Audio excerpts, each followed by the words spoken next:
Walikiwa Hilata Edwin, muchísimas gracias por esas palabras. Seguidamente fueron palabras del director ejecutivo de Hackearu. Muchísimas gracias. Vamos a dar así brevecito. También está con nosotros el ingeniero David Carlos Mamani, director de Ingeniería de Sistemas de la carrera o de la carrera de Ingeniería de Sistemas de la UPEA. Adelante, ingeniero. Tuyas son las palabras. Aquí ya están los expositores y también los que están en el conversatorio.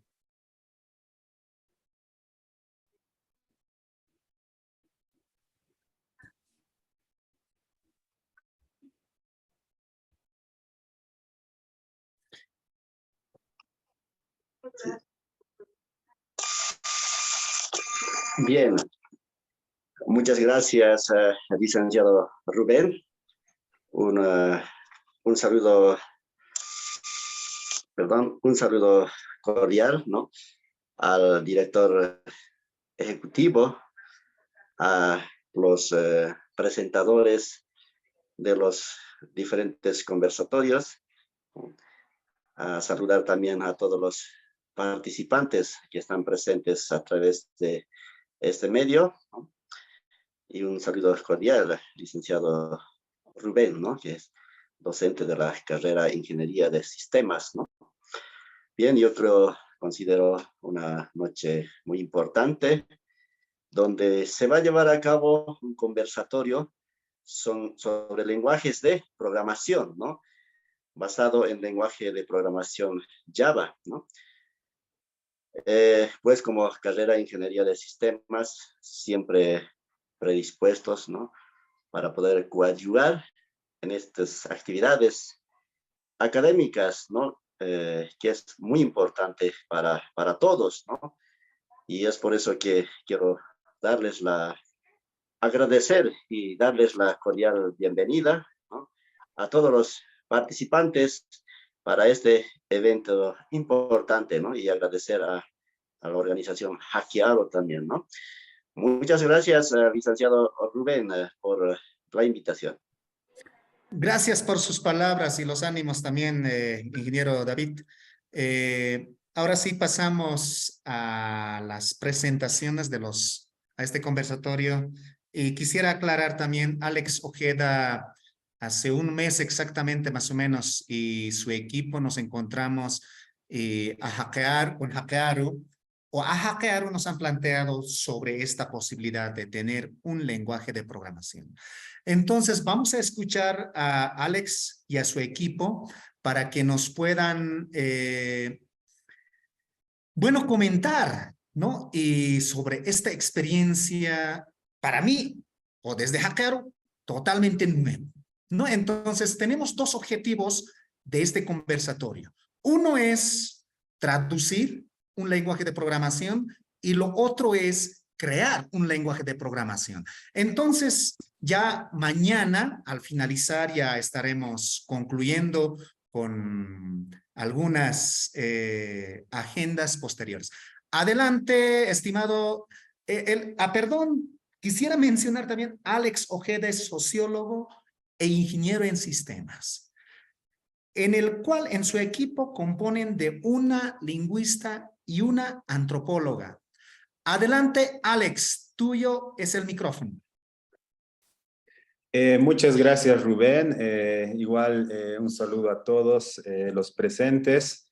Les vamos a exponer en esta primera parte, yo y dos de mis colegas. Ahorita les voy a compartir mi pantalla. Más o menos nos vamos a demorar 15 minutos cada uno. Entonces somos unos 45 minutos. Y ya de esos 45, unos más o menos 15, si es que hay preguntas y podemos ir respondiendo. Entonces, yo voy a exponer primero, luego mis colegas se van a presentar. ¿Vale? De hecho, voy a hablar dentro de un momento, ¿no? Entonces, mi nombre es Alex Ojeda Copa.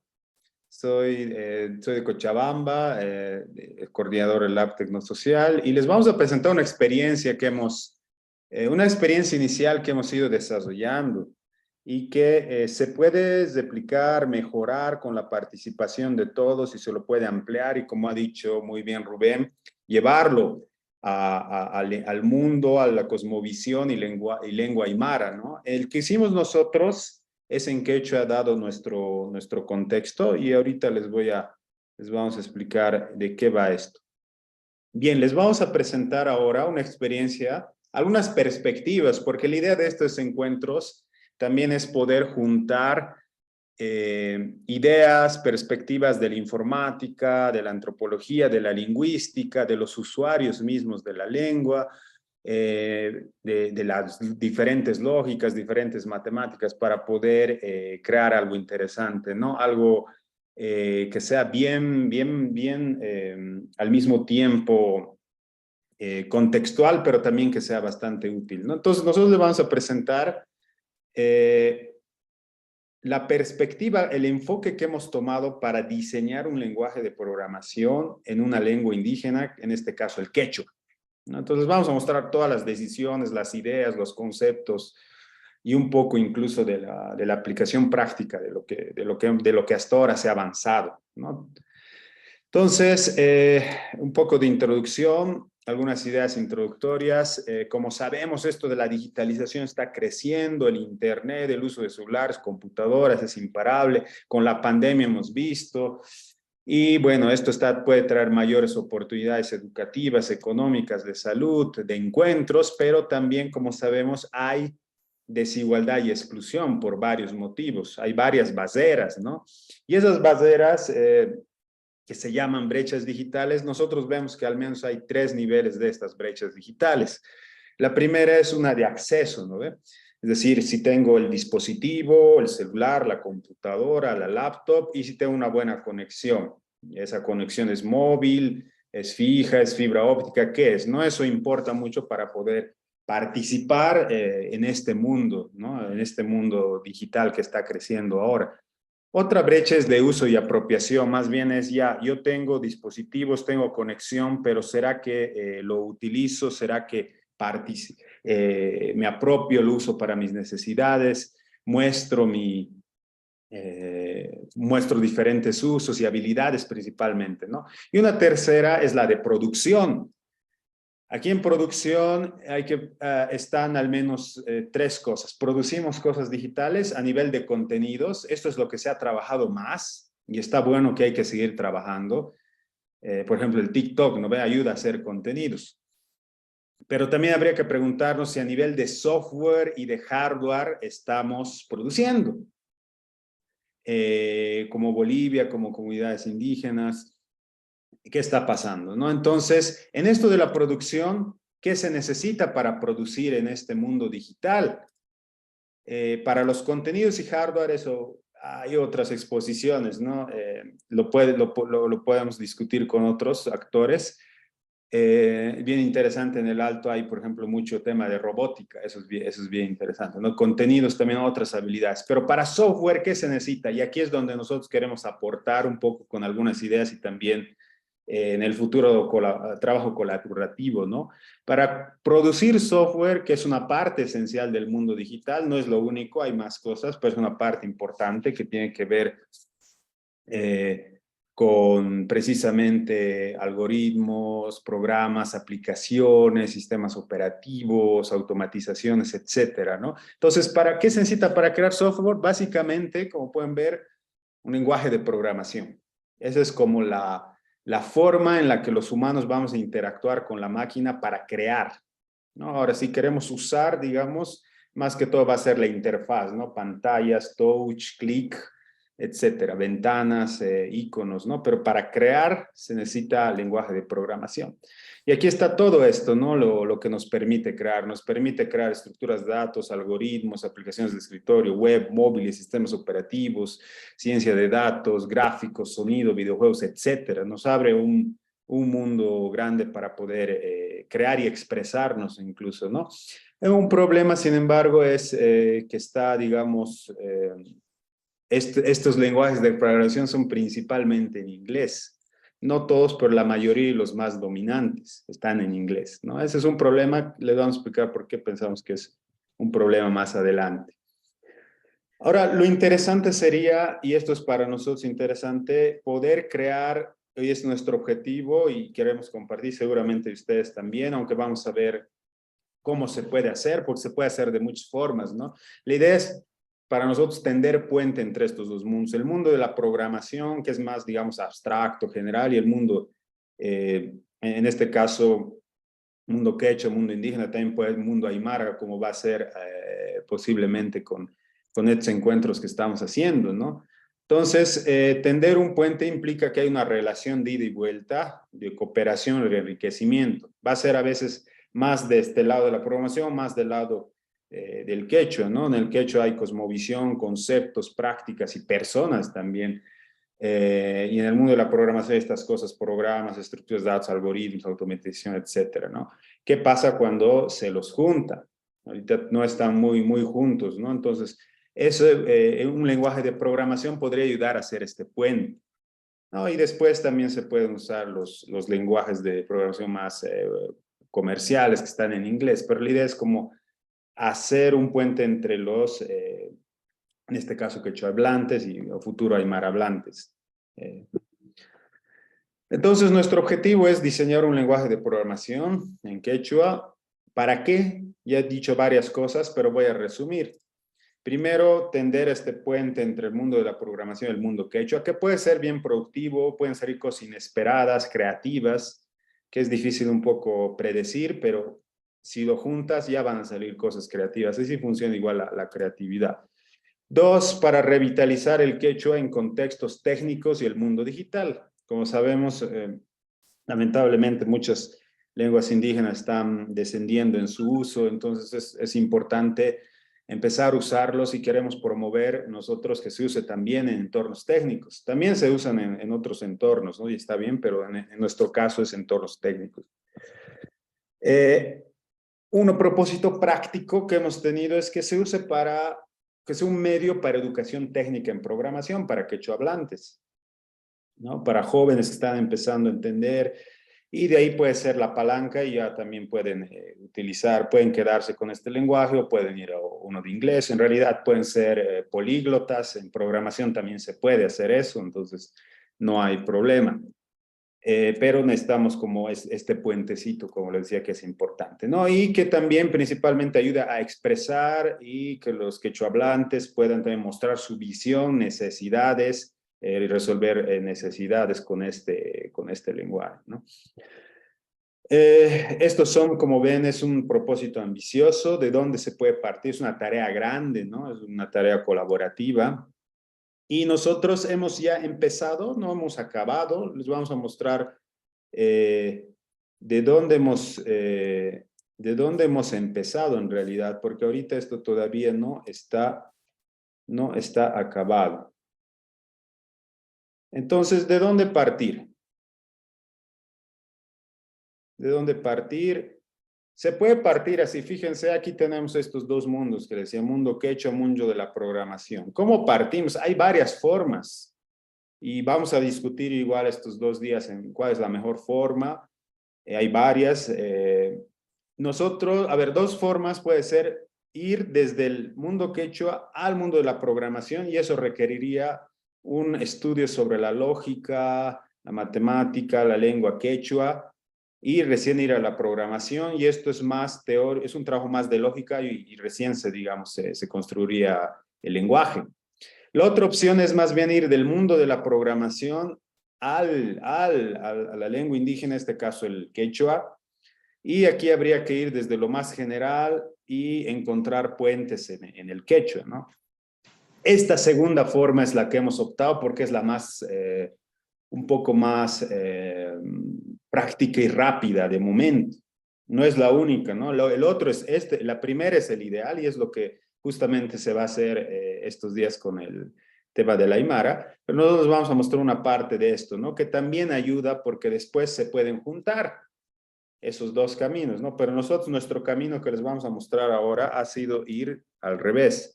Bueno, no al revés, en realidad de este otro lado, de la programación más abstracta, general, a lo quechua, ¿no? Entonces, esa es la metodología que hemos tomado y bueno, ha sido un trabajo interdisciplinario donde ha estado Valeria Peredo, que les va a hablar de lo antropológico, del mundo quechua, del lado del quechua, Micaela, de lo lingüístico del quechua, y ya luego de ahí, bueno, yo un poco más voy a empezar con esto de temas informáticos, de sistemas, ¿no? Y bueno, como es tan grande, es grande igual un lenguaje de programación, aquí vamos a agarrar solo un pedacito, que es las estructuras de control, que yo voy a explicar un poquito eso. Bien, yo voy a empezar entonces, vamos a empezar así, yo voy a hablar un poco de la informática o de sistemas, luego Valeria de lo antropológico, si es posible unir estos dos mundos desde el lado de la programación, que es bien general, bien abstracta, y finalmente Micaela León como lingüista, y ahí les voy a explicar estas consideraciones lingüísticas que hemos tomado para hacer este trabajo inicial, ¿no? Y ya les podemos mostrar un poquito alguna aplicación, cómo está quedando ya un prototipo de este lenguaje. Bien, algunas ideas informáticas importantes para poder desarrollar lo posterior, ¿no? Entonces decíamos que los lenguajes de programación son la clave para desarrollar software, ¿no? Y para resolver problemas de información, datos, gestión, matemáticas y demás. El problema es que, ¿por qué se usan lenguajes de programación? Porque son más sencillos de usar, es más parecido a lo que hablamos que si le habláramos a la computadora en su lengua nativa. La lengua nativa de la computadora, aquí pueden ver, es el código binario. Aquí dice hola en código binario, pero no se entiende, ¿no? No es legible para humanos, entonces no programamos en código binario. Lo que usamos es lenguajes de programación, que luego se van a transformar, eso les voy a explicar un poco más adelante, en código binario, y la computadora va a hacer caso, lo va a ejecutar, ¿no? Pero primero es el lenguaje de programación, y hoy día se habla mucho de esto porque es una habilidad clave para participar en el mundo digital, para expresar, resolver problemas, pero también tener una participación económica y también no solo consumir, sino también producir, ¿no? en esto.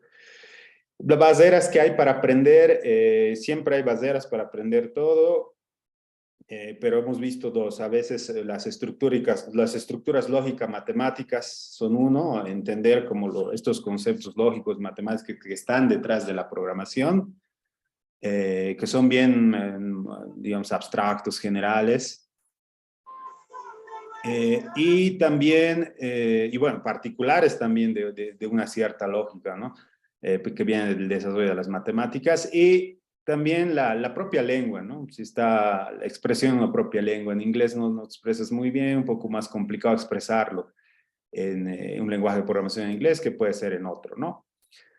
Ahora, otra distinción que hay que hacer para ver cómo se pasa de uno a otro, o cómo se relaciona la lengua que hablamos con una lengua, con un lenguaje de programación, es esta diferencia entre lenguajes formales versus naturales.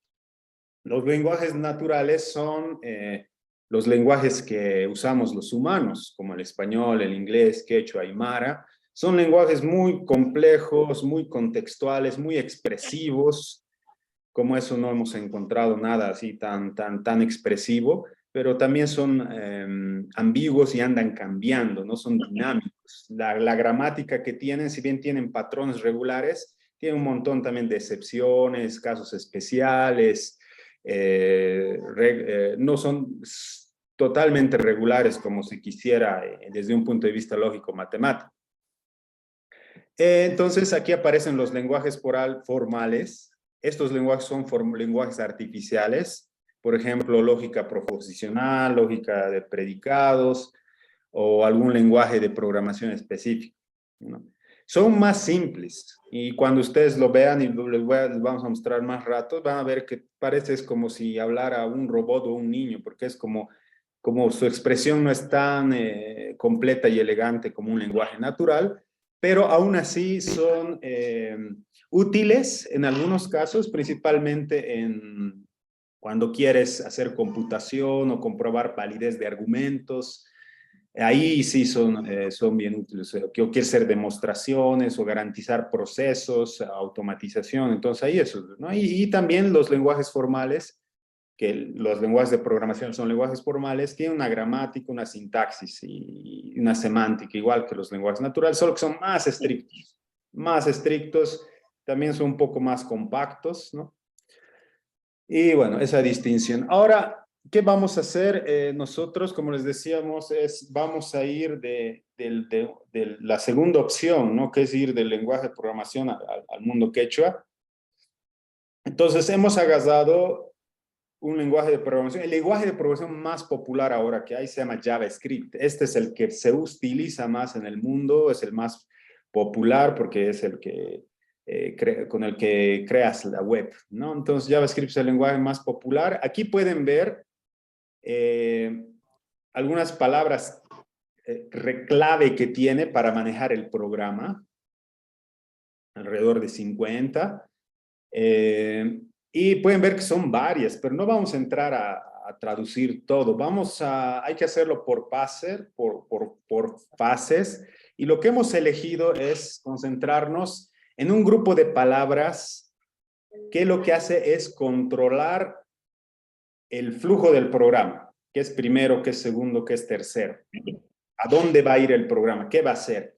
Eso se llama el flujo y eso se llama, bueno, las estructuras de control. Es decir, que de todo lo que hay en la programación, que hay muchas cosas, hay estructuras de datos, algoritmos, funciones, recursividad, todo eso no es necesario tratar ahorita. Bueno, tal vez lo podremos tratar en las otras reuniones, pero nosotros nos hemos concentrado en un corazón de la programación que es estructuras de control o flujo.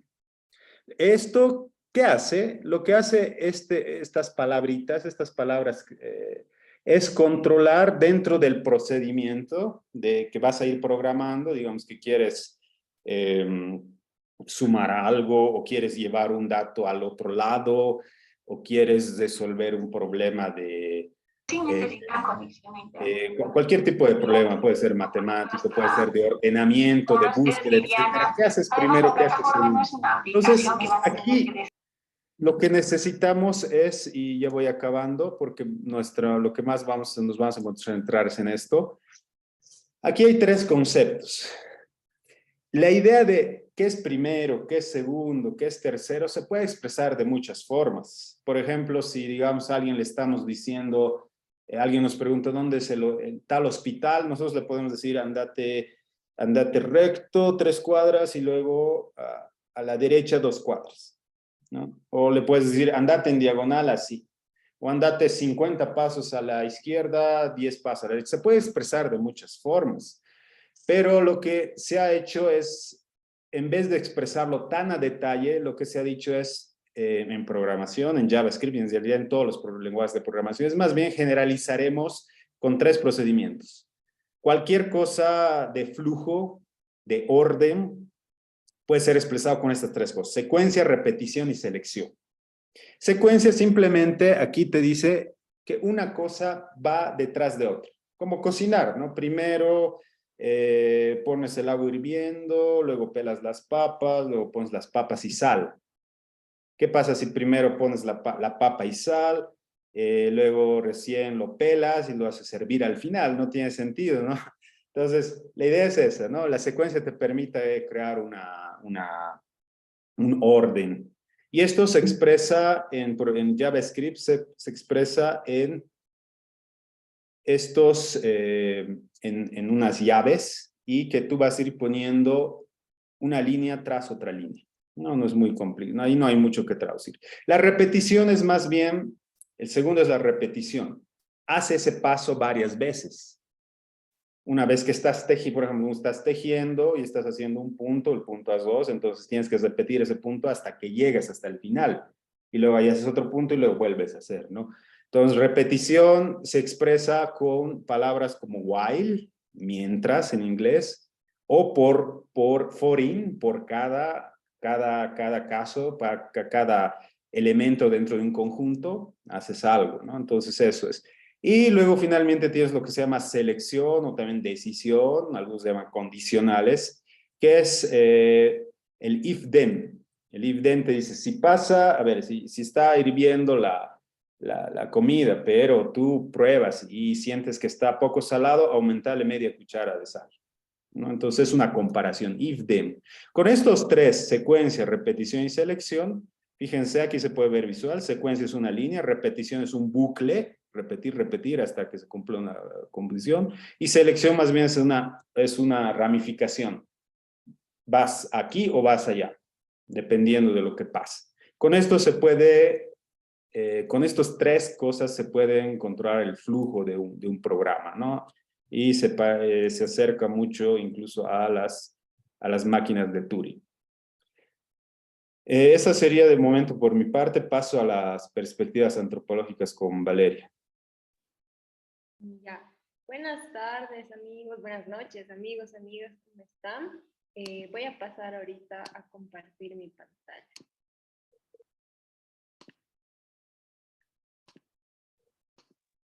Ya. Bien. Entonces, bueno, para empezar, mi nombre es Valeria, Alex ya lo dijo, soy Valeria Peredo, he estudiado antropología en la Universidad Mayor de San Simón. Y bueno, ahora sí vamos a entrar tal vez esta parte más relacionada con lo cultural, ¿no? Vamos a hacer una reflexión de esta relación que siempre ha estado interesada, digamos, la antropología entre la cultura y la lengua. Y toda esta reflexión que vamos a hacer va a girar alrededor de una pregunta muy importante, que ¿es posible programar en una lengua originaria, en una lengua indígena? Y bueno, vamos a partir de una idea bien importante, ¿no? Que primero construir un lenguaje de programación en cualquier lengua nativa va a ser una tarea que va a necesitar, como ha dicho Alex, ¿no? Integrar estas nociones abstractas de la informática con las formas particulares de las expresiones de las lenguas, ¿no? Alex nos había mostrado que hay dos caminos, ¿no? Uno ir de la lengua, de la cultura hacia la programación, o ir desde la programación hacia la lengua indígena, ¿no? Pero cualquier camino que sigamos implica integrar estas nociones abstractas informáticas con las expresiones lingüísticas de las lenguas originarias. Pero aquí, y esto es bien importante, partir de la pregunta de si es posible hacer esto, ¿no? Si es posible compatibilizar las estructuras programáticas de la que nos ha hablado Alex, hablar con las particularidades de las lenguas indígenas, como en nuestro caso con Yamkanas y del quechua, ¿no? Y si es así, por ejemplo, ¿qué requisitos o qué, digamos, elementos claves tienen que cumplirse para poder construir esta lengua de programación, este lenguaje de programación en una lengua indígena? Entonces vamos a partir de una idea bien importante, ¿no? Evidentemente es cierto que las lenguas indígenas, todas las lenguas son de alguna forma un reflejo de las estructuras sociales, de la cultura que tienen el grupo de personas que las hablan, ¿no? Entonces, esta posición se le llama relativismo lingüístico, ¿no? Y nos va a decir que las lenguas van a ser como un vehículo del pensamiento, de la cultura, de estas estructuras y el pensamiento, el mundo, la cosmovisión, todo eso va a ser expresado a través de la lengua. Entonces, por ejemplo, ¿no? Van a ver, en nuestro caso, cuando estábamos viendo el quechua, por ejemplo, existen en el quechua palabras que no existen en el español o en el inglés. Por ejemplo, existen dos formas de decir nosotros, ¿no ve? Tenemos nogaiku, que expresa un nosotros excluyente, solo nosotros, y el noganche, ¿no? Que es el todos nosotros, ¿no ve? Pero también van a existir, en el quechua hay palabras que no existen, pero en el quechua hay palabras que no existen, como ya les hemos mostrado, pero al quechua también le faltan algunas palabras que existen en el español o en el inglés. Por ejemplo, esto ya es un caso bien conocido, ¿no? Pero en el quechua no existe el hola o solo el chao, ¿no ve? Que puede ser algo bien, una palabra que es como así, hola, chao. Lo más cercano a hola es un imainaya, ¿no? Que quiere decir cómo estás. Lo más cercano a un adiós será un tinkunakama, un kayakama, ¿no? Pero un kayakama, un tinkunakama realmente quiere decir hasta mañana, hasta la próxima, ¿no? ¿Por qué? Porque esta lengua está más enfocada en la comunidad, ¿no? Decir cómo estás, hasta mañana, está mostrando una forma particular de trato con el otro, ¿no? Significa que el quechua también es una lengua muy, muy comunitaria y no solo mediante los saludos, por ejemplo, algo que estábamos viendo, por ejemplo, con Alex y con Micaela, cuando aprendemos quechua, hay incluso estos sufijos como nogaga, ¿no? Que endulzan la lengua y hace que sea más dulce, más bonito hablar con el otro, ¿no? Siempre estar enfocado en el otro. Entonces, efectivamente, con estos ejemplos quería decir que las lenguas son ese vehículo del pensamiento y están mostrando las configuraciones culturales, las priorizaciones de un grupo social, ¿no? Pero esta posición del, bueno, y esto es importante de pensar, que cada lengua tiene que interpretarse en el contexto de sus hablantes, ¿no? Pero esta posición que ha venido del relativismo lingüístico, ¿no? De entender la lengua desde su cultura, que se ha, digamos, cristalizado en una hipótesis antropológica que se llama la hipótesis de Sapir-Whorf, se ha básicamente convertido en su interpretación más radical se convierte en un determinismo lingüístico, ¿no? Y el determinismo lingüístico nos va a decir que en realidad, ya que la lengua es un vehículo que está reflejando las configuraciones culturales, el determinismo lingüístico te dice que tu lengua va a limitar tu forma de pensamiento. Si en tu lengua existen ciertas palabras para denominar una cosa, pero no existen otras, ahí están los límites del pensamiento, porque tu lengua no tiene esas capacidades de capturar y ha sido desarrollada en un contexto cultural específico, ¿no? Y eso es, bueno, es realmente grave, ¿no? Por ejemplo, aquí hay un ejemplo muy, muy clásico, pero equívoco, que sostienen los deterministas lingüísticos, y con eso tal vez ya van a entender mejor, es que, por ejemplo, la lengua suñi no contaba con palabras para mostrar, para denominar el amarillo o el naranja. Entonces, los deterministas lingüísticos creían que ya que no existían esas palabras, los hablantes de las lenguas de esta lengua originaria eran incapaces de reconocer estos colores, ¿no? Pero sin embargo, cuando se hace este retorno a la comunidad y se evalúa este ejemplo, se dan cuenta de que los hablantes eran completamente capaces de distinguir y señalar esos colores a pesar de que no existían estas palabras en su lengua.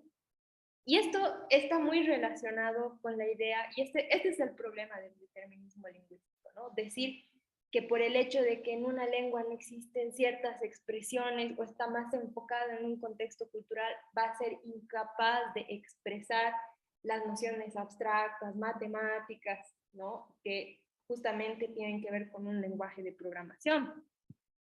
Y por eso este tuit de Samuel, por ejemplo, que eso es importante. Hay políticos y académicos que todavía creen, a pesar de que esta hipótesis del determinismo lingüístico ya se ha descartado, ¿no?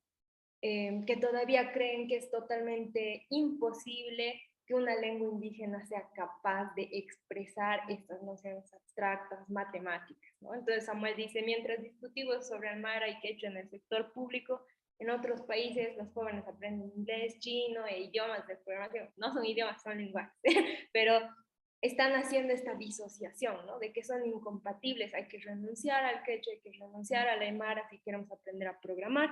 O por el otro lado van a haber algunos académicos que van a decir que más bien las diferencias son tan grandes entre el quechua y, digamos, los lenguajes de programación que lo que va a pasar es una disputa. Se van a pelear, va a ser como esta idea de una disputa cultural, ¿no? Pero no van a haber estos puentes, es imposible tejer estos puentes entre el mundo quechua, el mundo aymara y tal vez el mundo más tecnológico, ¿no? Entonces, esas posiciones provienen de un determinismo lingüístico. Pero si miramos a la realidad, y esto es bien interesante porque probablemente los políticos, los académicos no están viendo la realidad. Los hablantes, las lenguas originarias están ingresando con mucha fuerza a los espacios digitales y al mundo tecnológico. Por ejemplo, y algo que me ha llamado y que ha sido muy bonito, por ejemplo, la propia existencia de hackearlo, ¿no? que he visto y en el grupo de WhatsApp, que se hable ahí en Aymara, que existan, por ejemplo, este grupo que se llama Aymara Tigaña, que tiene 87,000 seguidores en Facebook, ¿no? Que es una cantidad muy grande de hablantes de Perú y Bolivia que están utilizando estas plataformas tecnológicas para poder apropiarse de las tecnologías y seguir haciendo que su lengua persista en estos espacios, ¿no? Entonces, no es que sea imposible también que la tecnología y las lenguas indígenas estén juntas. Están, de hecho, los hablantes ingresando y eso es muy positivo. Y entonces, aquí voy a traer, digamos, algunas ideas de Lévi-Strauss, ¿no? Que es igual otro antropólogo muy importante, que dice, ¿no? Que justamente estas personas que se esfuerzan en decir que, por ejemplo, las lenguas indígenas originarias son incapaces de expresar nociones abstractas porque son muy particulares, justamente estas personas, a propósito, digamos, están buscando ejemplos que no muestren la riqueza de los conceptos abstractos que se pueden expresar en las lenguas indígenas, ¿no? Entonces, por ejemplo, les voy a leer esta cita. Por ejemplo, ¿no? La lengua chinook usa palabras abstractas para designar muchas propiedades de los seres y las cosas. La proposición "el hombre malvado ha matado al pobre niño" en chinook se expresa como "la maldad del hombre ha matado a la pobreza del niño". Y para decir que una mujer, por ejemplo, utilice un cesto demasiado pequeño, se dice "mete raíces de potentilla en la pequeñez de un cesto de conchas", ¿no? Que si se dan cuenta es mucho más abstracto y eso está poético, ¿no? Y Lévi-Strauss nos va a decir que en todas las lenguas el discurso y la sintaxis van a proporcionar los recursos indispensables para suplir esas lagunas del vocabulario. Entonces, ¿esto qué nos está diciendo? Uno, las lenguas originarias son capaces totalmente de expresar nociones abstractas, complejas, y si no tienen algunas palabras, y esto es lo bonito y lo rico del lenguaje y la cultura, van a poder crear, digamos, pueden existir neologismos, pueden existir construcciones lingüísticas, porque las lenguas, eso es bonito, puedes construir con un par de reglas, puedes construir todas las oraciones para suplir esas ideas o palabras que les faltan en su vocabulario. Entonces, no es imposible, digamos, utilizar las lenguas indígenas para hacer estas expresiones complejas y abstractas de la informática. Y si damos un paso más allá, digamos, podemos irnos a las ideas de Noam Chomsky, ¿no? Que ha revolucionado la lingüística con su libro justamente Estructuras sintácticas, ¿no? Que nos dice básicamente que todos los seres humanos tenemos una serie de algoritmos, unas estructuras que nos permiten aprender cualquier lenguaje. Los niños pueden aprender cualquier idioma muy rápido porque una vez que ellos consumen, digamos, el lenguaje de la cultura que viene afuera, pero ellos ordenan las palabras con estas estructuras mentales, ¿no? Y todos tenemos innatamente esas estructuras lógicas y por eso podemos aprender todos los lenguajes. Entonces, es universal y eso es bien importante. Ahora, solamente para vincularlo tal vez con las ideas que estaba diciendo Alex previamente, sobre las estructuras de control, ¿no? Muy bien, ahora ya hemos visto, por ejemplo, que las lenguas indígenas expresan estas ideas bien abstractas, son totalmente capaces, pero también es interesante mirar cómo estas estructuras de control, estas estructuras abstractas, matemáticas e informáticas, están presentes en estas expresiones culturales materiales, como por ejemplo el tejido, ¿no? Y por eso hemos explorado en este libro de la ciencia de tejer en los Andes, de Denise Arnold y Elvira Espejo, como por ejemplo estas ideas de la secuencia, la repetición y la decisión están presentes en la construcción de estas estructuras de tejido. Entonces, bueno, algo que nos dice, por ejemplo, que nos dice Denise Arnold y Elvira Espejo, es que el proceso de formación de una tejedora es algo que va en fases, ¿no? Las niñas empiezan a hacer pequeñas trencitas, pequeñas estructuras chiquititas, ¿no? Pequeñas figuras, y cuando ya son mayores van avanzando en sus niveles de complejidad y ya las mujeres, tanto aymaras como quechas, porque han ido a revisar varios lugares, varias comunidades aymaras y quechas, cuando ya son mujeres y han dominado las pequeñas estructuras en las trencitas, en los guatitos, ya empiezan a hacer aguayos, ya empiezan a hacer piezas de gran complejidad, tanto simbólica como manual y técnica, ¿no? Y esta fotografía que tenemos al lado derecho es justamente, son las manos de una niña, ¿no? Una niña joven que estaba aprendiendo a hacer estas estructuras de trencitas, ¿no? No es un aguayo muy grande. Y esta le llaman la estructura en zigzag, que también se puede convertir en un rombo. ¿Y dónde están las estructuras de control, no? Lo interesante es que cuando están educando a las tejedoras, y una vez ya está armado el telar, sucede esto, ¿no? Para trenzar los hilos tienen que seguir una secuencia bien ordenada de pasos, que no puede equivocarse para formar estas bonitas y muy elegantes figuras geométricas. Ahí está la secuencia. Hilo 1, hilo 2, hilo 3, hilo 4, los vas trenzando.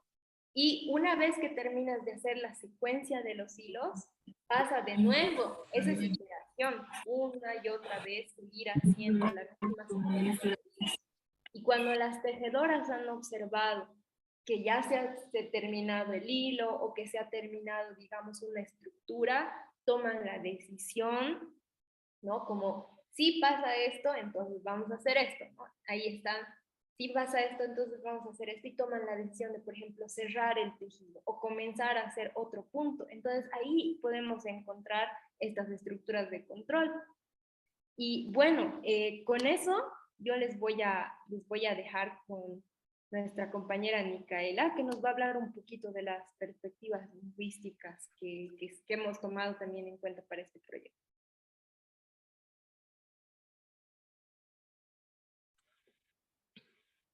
Ya, muy bien, ¿se me escucha? Villarico. Sí, sí. Adelante, Micaela. Ya, entonces voy a empezar yo. Emainaya, Kasankicha, Noga, Kunan, Parlaza. A ver, quiero mencionar antes que si bien hemos trabajado en la parte lingüística, es importante decir que también yo hablo también quechua y a mí me gustaría mucho, ¿no? Decir que ha sido un inicio, ¿no? Muy interesante en el cual hemos reflexionado bastante y también hemos debatido mucho con Alex y con Valeria, ¿no? Voy a empezar con la importancia de abordar el tema de programación en una lengua indígena como el quechua. No veo la presentación. Ya la veo.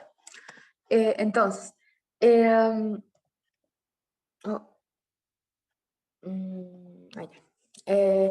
primer lugar, creo que es bien importante, ¿no? ¿Por qué se hace esto, no? Creo que igual desde un inicio es por eso que se ha tratado de trabajar esto desde distintos enfoques, ¿no? Reflexionar también mucho por qué no abordar este tema con una lengua indígena o también por qué no hacerlo, ¿no? Entonces se busca, ¿no? Promover el uso del quechua en ámbitos formales y también digitales, como decía Alex y también Valeria, ¿no? Que el quechua se usa bastante, mucho, como igual que el castellano ahora en Internet, ¿no? En redes sociales y en otros espacios que están en Internet. Sin embargo, encontrar material, ¿no? Del quechua en un ámbito más formal es diferente, no hay mucho. ¿A qué me refiero cuando hablo de ámbito formal? Me refiero a hablar, por ejemplo, de temáticas como la naturaleza, los cambios climáticos, no sé, las estaciones, temas relacionados con agricultura, pero desde una visión, ¿no? Quechua, pero usando la lengua, ¿no? Entonces es lo que nos falta. Pues porque también se puede, ¿no?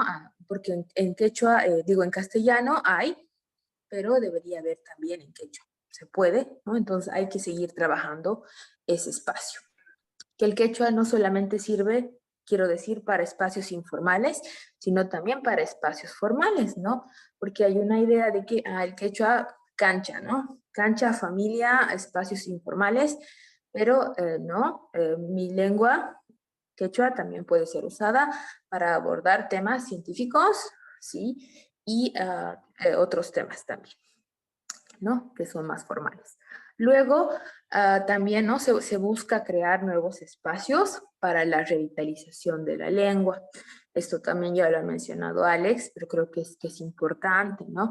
A pesar de que el quechua junto con el aymara es una lengua que tiene muchos hablantes en Bolivia a comparación del resto de las lenguas que hay en Bolivia, que son indígenas también, es clarito, ¿no? Te das cuenta que, pues sí, sí hay un peligro de que pues el idioma se pierda, ¿no?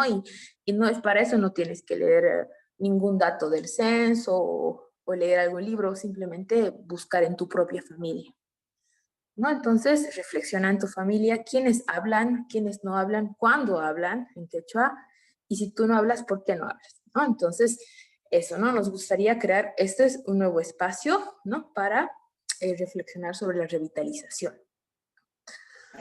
Luego, respecto a algunos aspectos importantes sobre la traducción, Am, eh, por ejemplo, hemos trabajado con lo que es la conformación de un grupo. Bueno, lo ideal hubiera sido trabajar con la conformación de un grupo variado de hablantes, ¿no?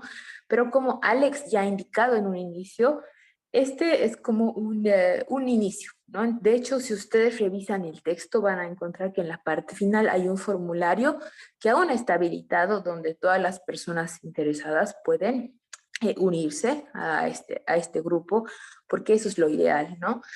Lo ideal es que haya un espacio, ¿no? Variado, que esté conformado idealmente por personas quechohablantes de diferentes edades, ¿no?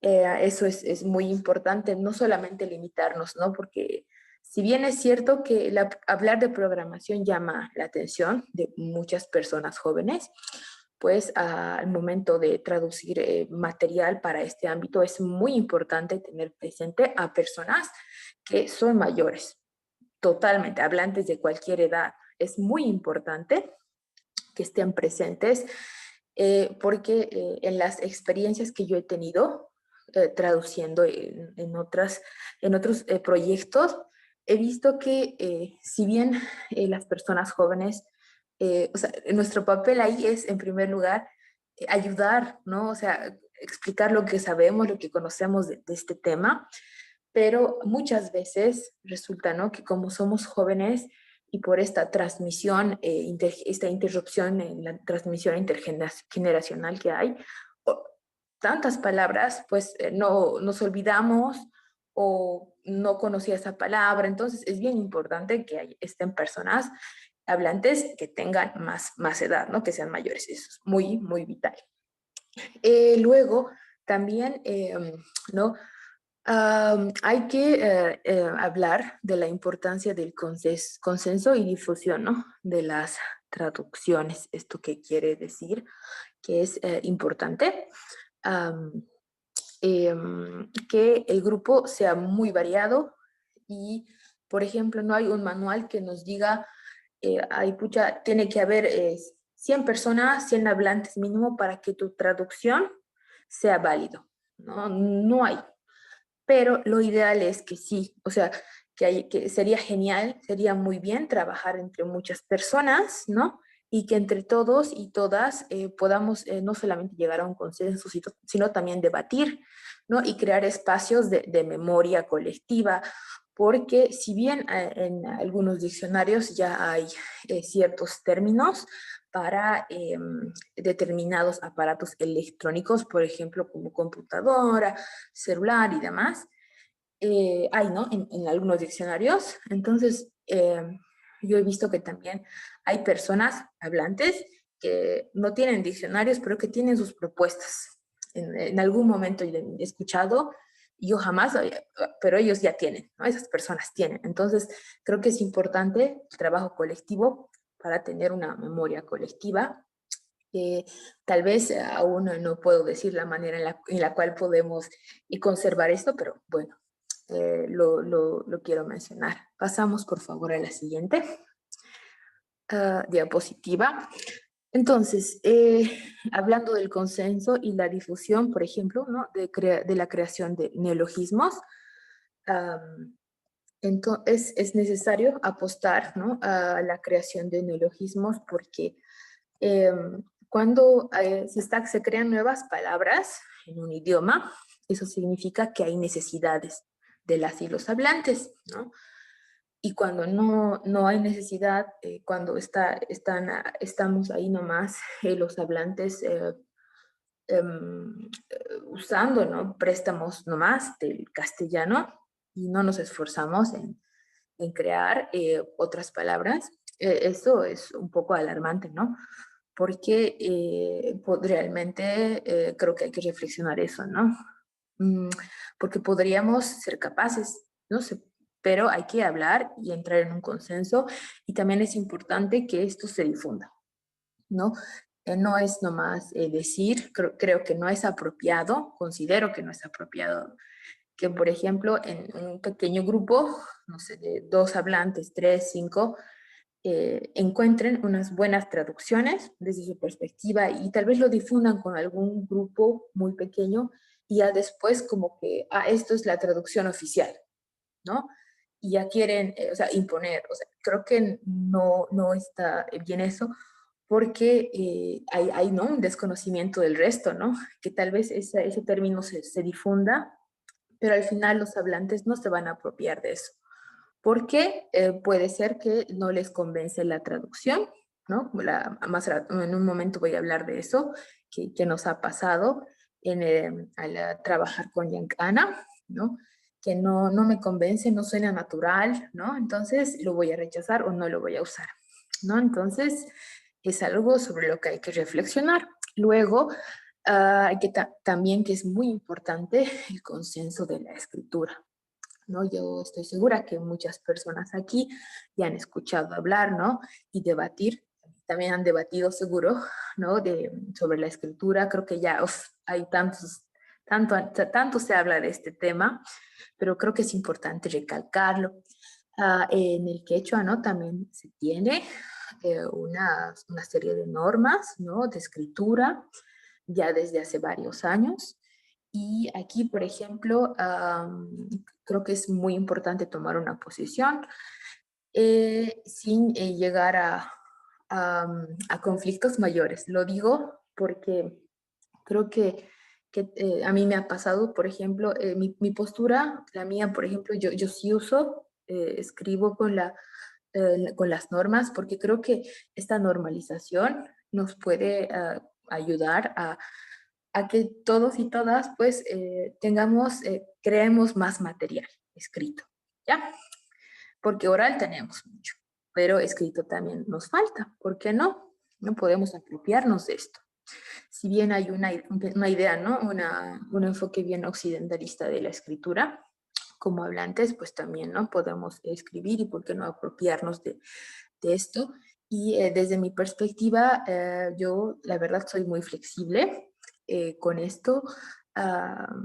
Por ejemplo, en algún momento me ha tocado trabajar con gente, ¿no? Hablantes de quechua de Sucre, por ejemplo, de Potosí, y cuando, bien, o sea, al hablar, claro, nos dábamos cuenta, no habían algunas palabritas, entonación, como que, pero nos entendíamos muy bien. Pero ya cuando hemos trabajado en la parte escrita, en algún rato me ha pasado, como que, ¿por qué escribes así, no? ¿Y tú por qué escribes así? Entonces, eso ha causado conflicto, recuerdo, me ha pasado varias veces, pero, por ejemplo, hay que llegar a un acuerdo, ¿no? Yo personalmente soy muy flexible y yo creo que yo jamás obligaría a alguien a que escriba así, o sea, porque así está, porque yo respeto eso también, ¿no? Y tal vez está aprendiendo, tal vez no conoce.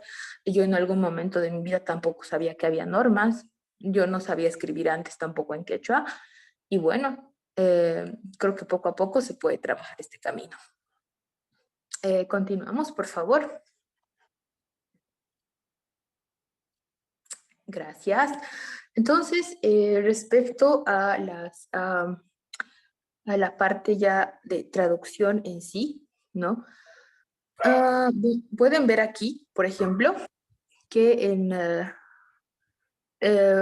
hemos trabajado, teníamos una lista de los términos originalmente en inglés, en castellano y también, ¿no? Luego un espacio para quechua.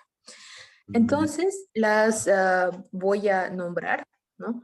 ¿Cuáles han sido las consideraciones lingüísticas que hemos tenido?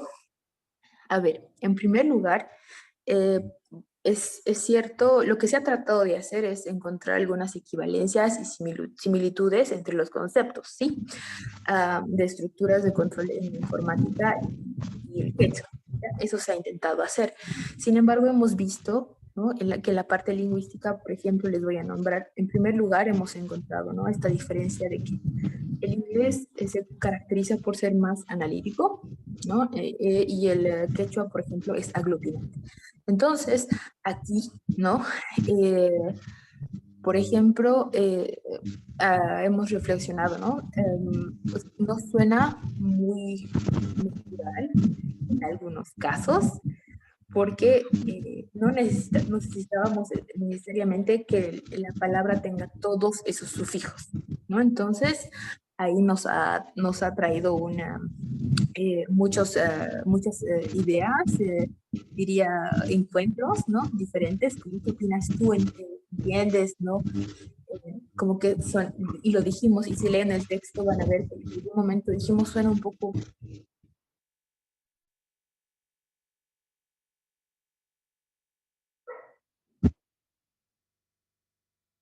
Nika, tu micrófono se ha apagado.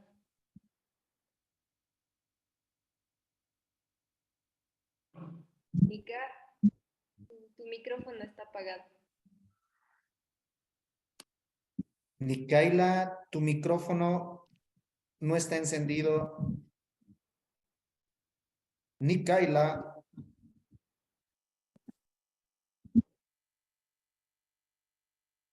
Perdón, ahora sí.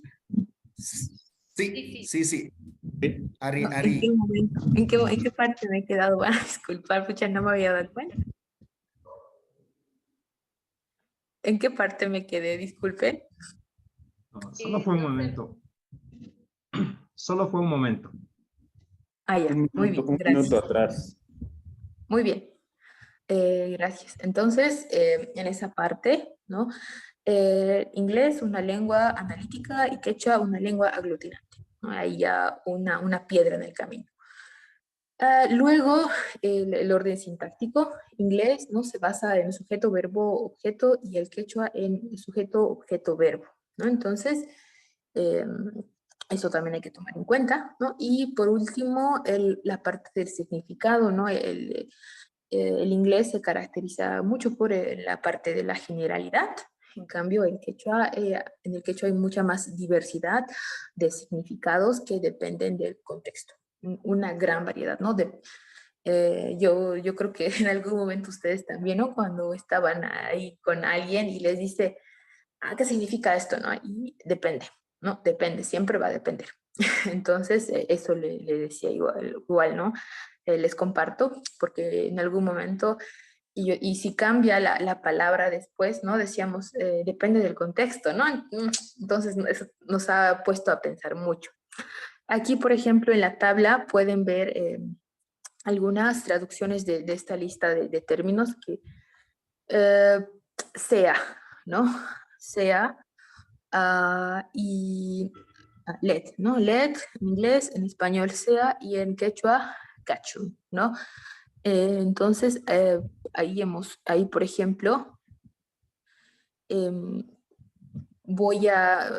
miren, por ejemplo, el LED es el verbo, ¿no? En inglés. Luego en español está como sea, pero aquí ya está conjugado, ¿no? Me refiero a que LED, por ejemplo, en inglés está en la manera ¿cómo estándar, o sea, LED, pero en cambio, en español ya se lo cambia, ¿no? La forma sea. Y ya igual lo mismo en quechua, ¿no? Hemos usado la tercera persona del singular, ¿no? Cachún, y por sí solo, no sé si hay algún hablante aquí, o sea, así nomás cachún. Yo estaba, ¿no? Viendo con mis tíos, con mis mamás, con mis papás, y claro, ¿no? Compartiendo esto y les decía, ¿no? Ay, ¿qué es cacho, no? Así, de la nada. Ay, ¿qué es cacho? No entiendo. Y no cachún, así, ¿no? Porque nadie usa de por sí solo cachún. Hasta suena raro, ¿no? Existe, sí, pero en un contexto, y te digo, ¿no? Eh, haría hina cachún, ¿no ve? Entonces es diferente, pero por sí solo es algo plástico, ¿no? El siguiente ejemplo que es while, ¿no? Que es mientras, ajá, en inglés, en español mientras, ¿no? Literalmente, y en quechua hemos puesto chaicama, ¿no? Hasta chaicama, ¿no? Y igual, ¿no? En los ejemplos que tenemos en el trabajo van a poder ver por ahí alguien aquí diga, ah, chaicama no es mientras, pero en los ejemplos que teníamos con las palabras que hemos elegido, sí tiene sentido. Entonces, por así solo, quizás digan, no significa, pero van a ver que después si van a revisar el texto, con los ejemplos que tenemos, chaicamas sí llegas a tener el significado de mientras, ¿no? Depende del contexto. Luego, forín, ¿no? En inglés. En español, ¿no? Por cada, ¿no? Por cada elemento, ahí entra las palabras que luego varían, ¿no? Por eso es que decíamos que el contexto es importante.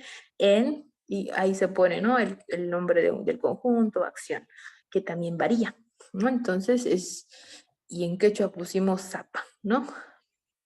¿No? Y bueno, aquí, por ejemplo, igual ha pasado, ¿no? Hemos omitido, por ejemplo, ¿no? Porque en quechua solamente está zapa. Entonces, porque tampoco queríamos una traducción bien literal, ¿no? En lo posible sí, ¿no? Pero la mayoría han visto como arriba no ha resultado ser tan natural, entre comillas, pero es parte de una característica del lenguaje de programación.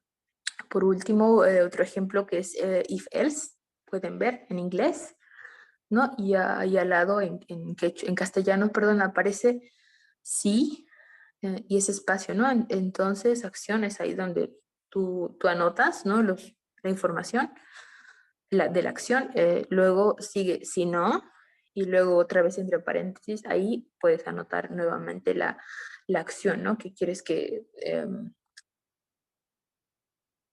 muy bien.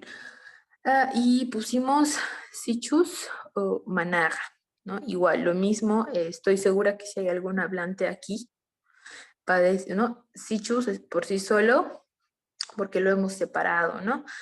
Y lo mismo con Managa, tiene que estar pues en una oración, en un contexto para que sea mucho más entendible, ¿no? Aquí quizás pareciera que lo que hemos hecho ha sido... como decir que yo fuera, ¿no? Un muertito y cortarle por partes, ¿no? Y por eso suena, ¿no? Muy natural, pero vuelvo a recalcar, es parte del lenguaje, de una característica de por sí del lenguaje de programación, ¿no? Pero lo cual no nos ha, por ejemplo, no nos ha negado un espacio de reflexión, ¿no? Y de aprendizaje. Entonces, tomando esto en cuenta, quisiera terminar diciendo que no se trata, ¿no? Creo que es importante mencionar que no se trata de traducir en quechua, sino también no nos olvidemos, ¿no? De pensar en quechua, porque nos ha pasado también, ¿no? Esta influencia, ¿no? Del castellano, entonces era como, no, aquí esto ya estará en quechua, pero no estamos pensando en quechua, ¿no? Entonces es bien importante.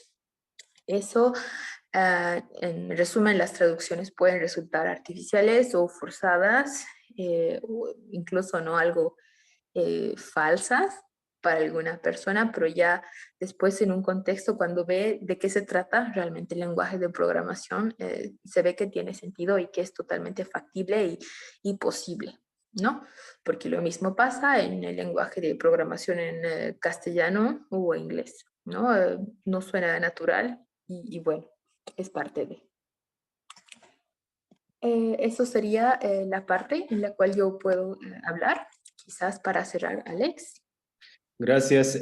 Bueno, sí, nos ha pisado el tiempo. Les vamos a estar muy rapidito el prototipo. Les voy a dejar más como para que ustedes puedan explorar muy rápidamente, pero a ver algunas cositas. En función a todo lo que les hemos hablado, aquí les voy a pasar el artículo donde está todas estas reflexiones, pero también está un prototipo práctico para que ya se pueda usar, ¿no? Este prototipo se ha construido, lo que se necesita aquí ya para homogeneizar términos y trabajar en el futuro, es lo que se llama intérprete, pero intérprete de la máquina, intérprete informático. Un intérprete informático lo que hace es, agarra lo que escribes, lo reconoce, le encuentra la estructura y lo ejecuta, ¿no?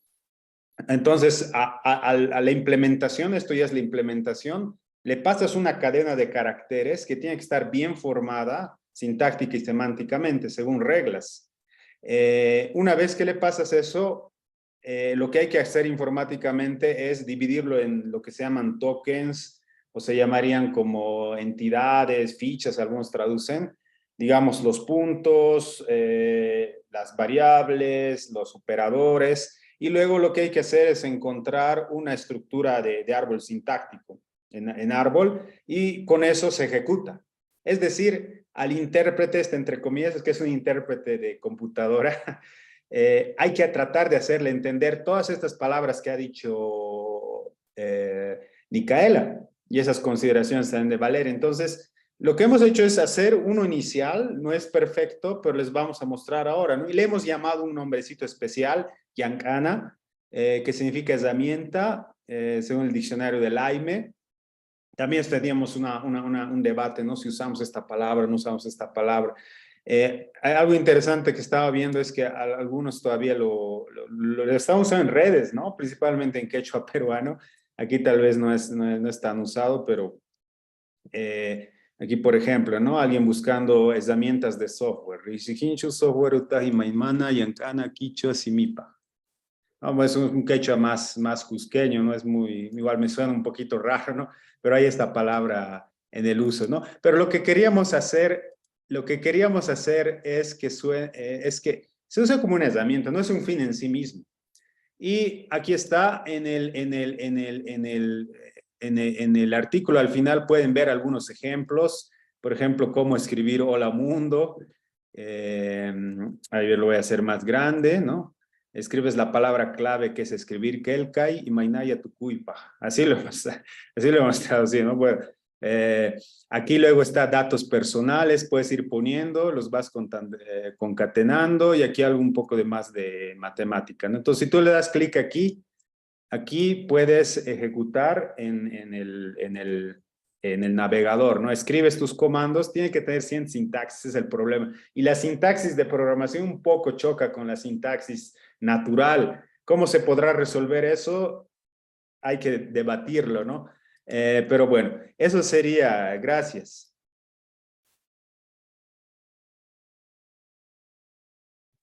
Muchísimas gracias, Alex Ojeda, Valeria Peredo y Micaela León. Muchísimas gracias por tan brillante exposición aquí. Aunque están muchos, creo o pensamos, o sea, creo que estamos muchos aymaras, pero aún así podemos entender toda la explicación que han hecho Alex, Valeria y Micaela, y me parece buenísimo esto de consensuar y difundir. Y mira, 38 personas, al menos de los que no sabíamos, ya sabemos ahora que hay un prototipo Yankana de programación. Muchísimas gracias. Y bueno, yo creo que vamos a seguir hablando en los próximos, o sea, mañana vamos a dar algún lineamiento de en qué vamos a terminar con el caso de la Aymara, ¿no? Vamos a dar al siguiente expositor, si es que no hubiera por parte de los expositores. ¿Algo más quería argumentar Valeria? Y ya, Pana y Valeria. Y si no, ya, un jayaya, un saludo, Valeria.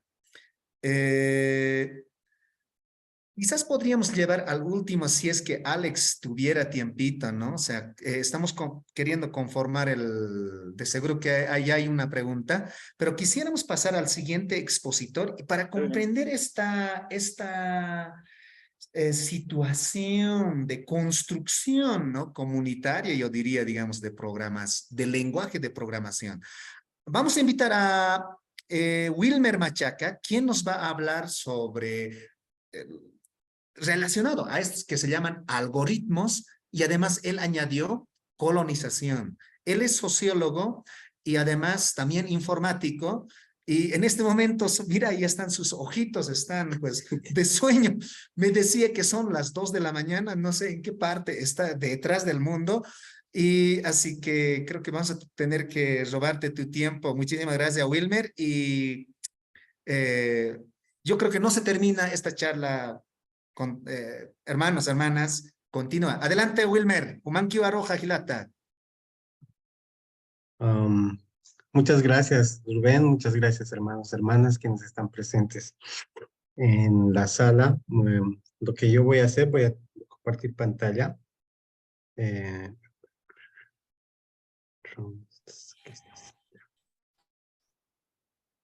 Listo. No sé si se ve, ¿no? Sí, Gisa, Gilata, Wilmer. Ya, muchas gracias. Nuevamente, lo que voy a hacer es un poco más allá de hacer una exposición. Voy a compartirles ciertas reflexiones que un poco me han motivado en la temática algoritmos en Aymara, principalmente, sobre todo a partir de la experiencia del activismo principalmente que he desarrollado en todo este tiempo, vinculado siempre, digamos, ¿no? al activismo con la tecnología, internet y los pueblos indígenas. Voy a dividir en 3 partecitas. Una primera parte que va a estar principalmente un poco relacionada a lo que es lo indígena con la tecnología. Y una segunda parte viendo un poco la percepción, por lo menos esto es un criterio muy personal, la percepción que un poco yo he podido identificar o ver de cómo se tiene o cómo se ve la tecnología o cuáles son las percepciones que se tiene particularmente en Bolivia. Y ya al final ya un poco de reflexión sobre el tema si la tecnología o los algoritmos tienen ideología o son neutros, ¿no? Y un poco también ahí reflexionando sobre lo que acaban de exponer nuestros hermanos de Cochabamba.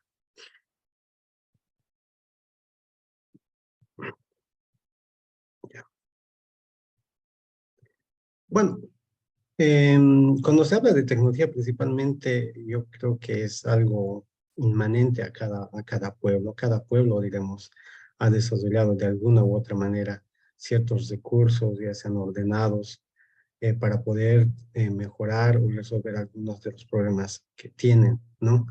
Me imagino que esto, antes de que llegue la colonia, había un nivel de desarrollo de tecnologías en las áreas en las cuales tal vez se exigían o se necesitaban en su momento, ¿no? Más seguramente orientado a la salud, a la agricultura, inclusive a la guerra, etcétera, ¿no?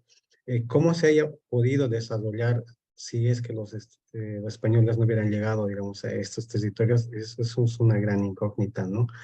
Pero eso yo creo que es un elemento inicial para poder un poco ir haciendo esta siguiente reflexión, ¿no?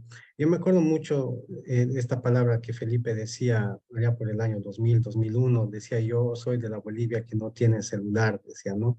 Pero él hacía sobre todo esta referencia por lo difícil o inaccesible que era tener un dispositivo móvil allá por el 2000, 2001, ¿no? Era muy caro, ¿no? Pero sí era un recurso que por lo menos dentro, entendiéndole a Felipe, bueno, no es que negaba o rechazaba la tecnología, sino es que era un recurso que era por los costos inaccesible, ¿no?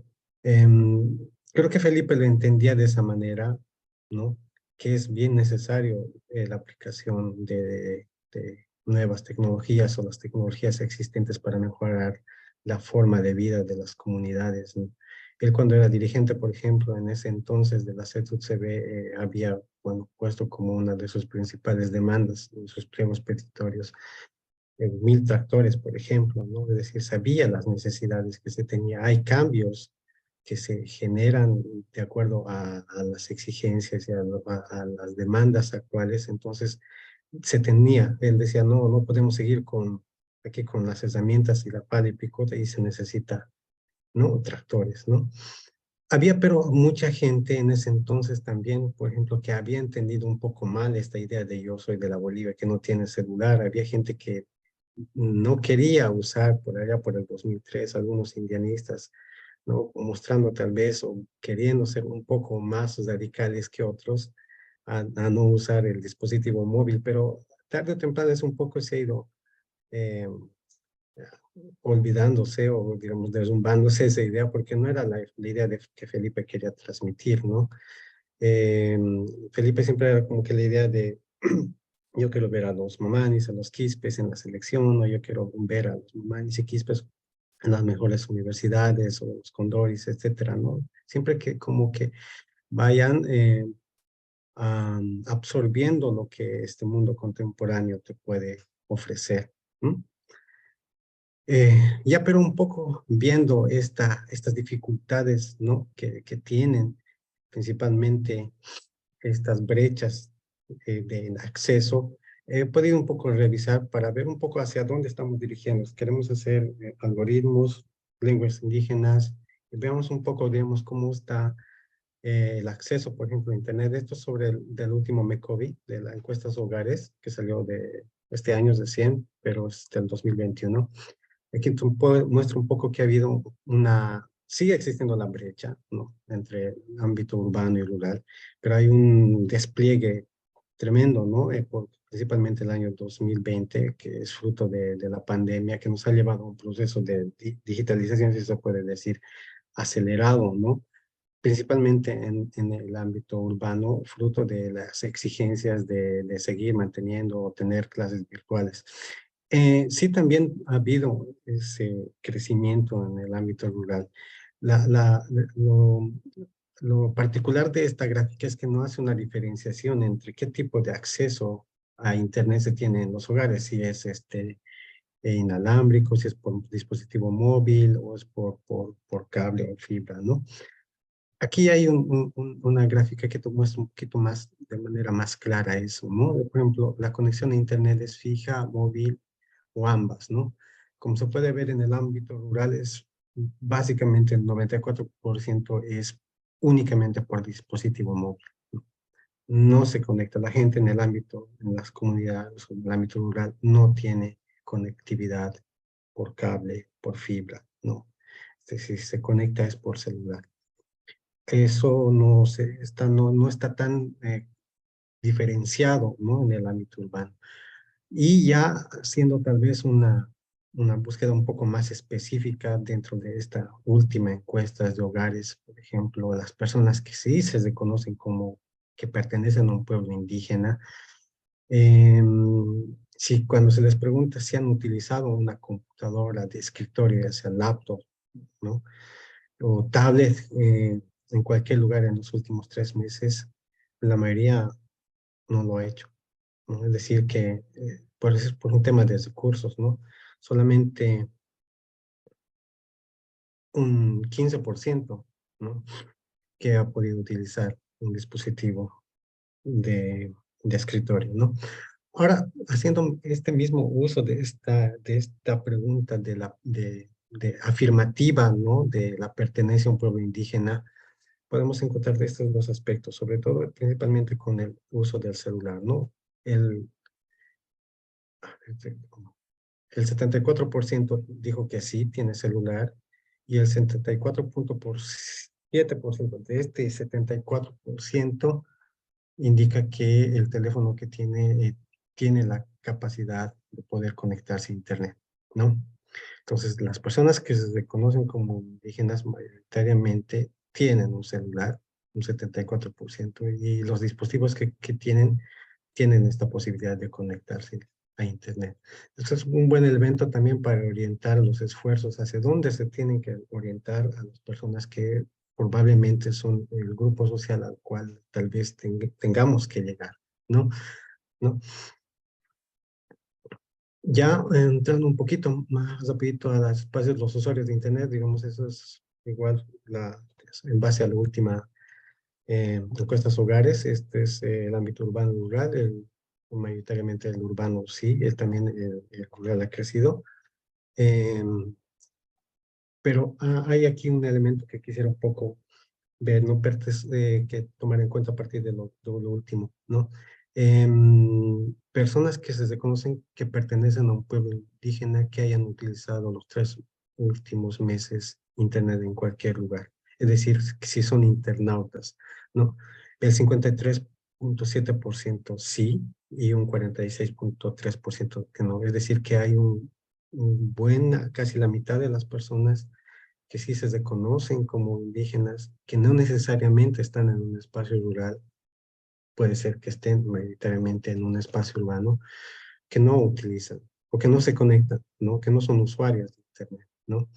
Y tal vez ahí ya entrando tal vez a otra pregunta un poco más debatible, inclusive se podría decir, y un poco cuestionadora, es decir, de las personas, ¿no? Encuestadas que han tenido o tienen como idioma o lengua materna, diremos, no un idioma indígena, en este caso el aymara, porque esto es específicamente de lo aymara, el 66%, o el 66.8% no ha utilizado Internet, ¿no? O no es usuario de Internet, no ha usado Internet los últimos 3 meses.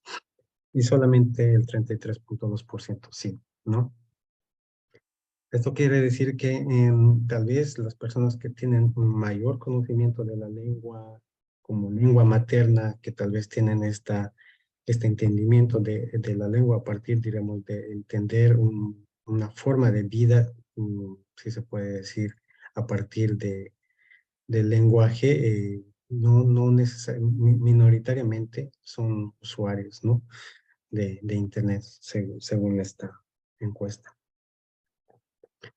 Ya un poco viendo esta parte, ¿no? La última parte entre qué niveles de acceso, de uso tienen, ¿no? Los pueblos indígenas o el ámbito rural, pero también en específico sobre el último del pueblo aymara.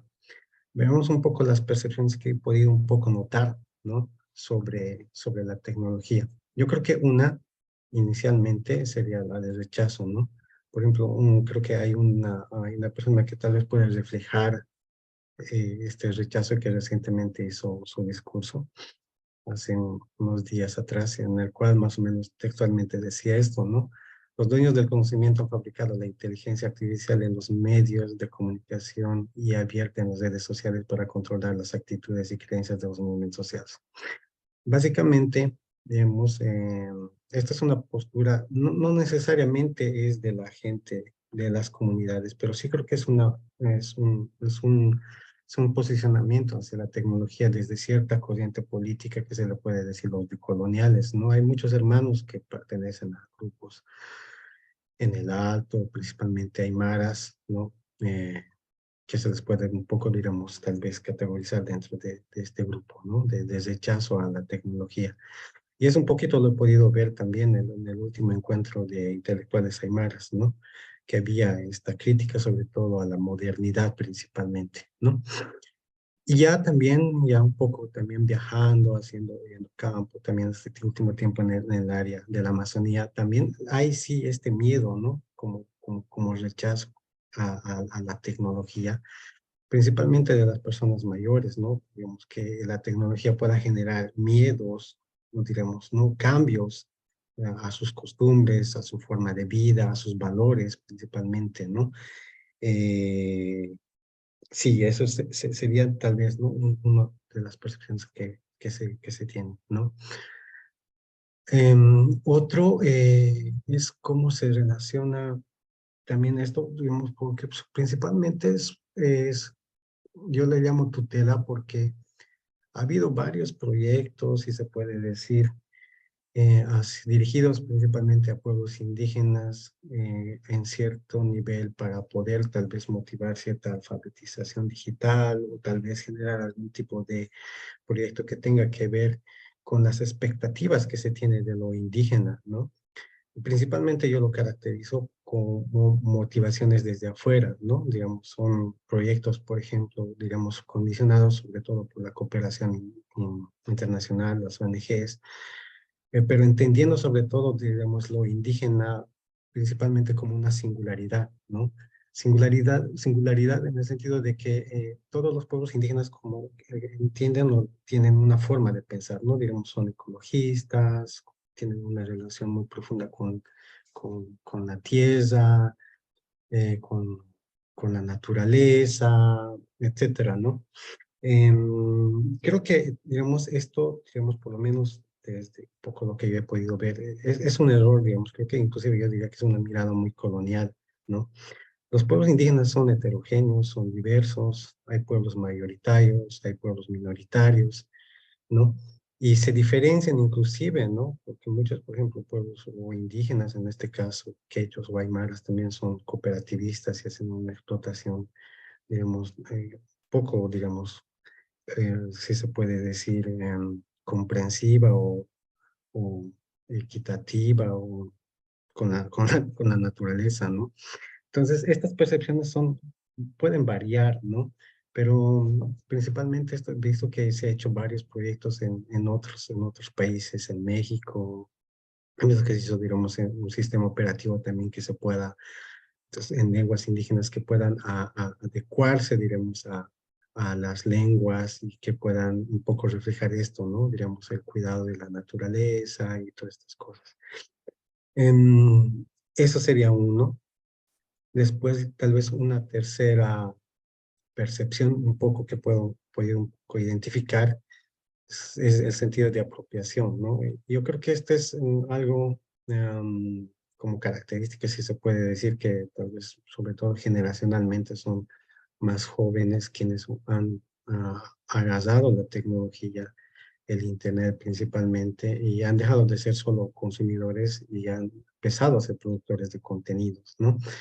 Y en algunos casos, diremos, a desarrolladores de productos. En el caso específico de Aymara ha habido varios ejemplos, ¿no? Ha habido gente que ha desarrollado aplicaciones para dispositivos móviles para aprender Aymara o juegos, ¿no?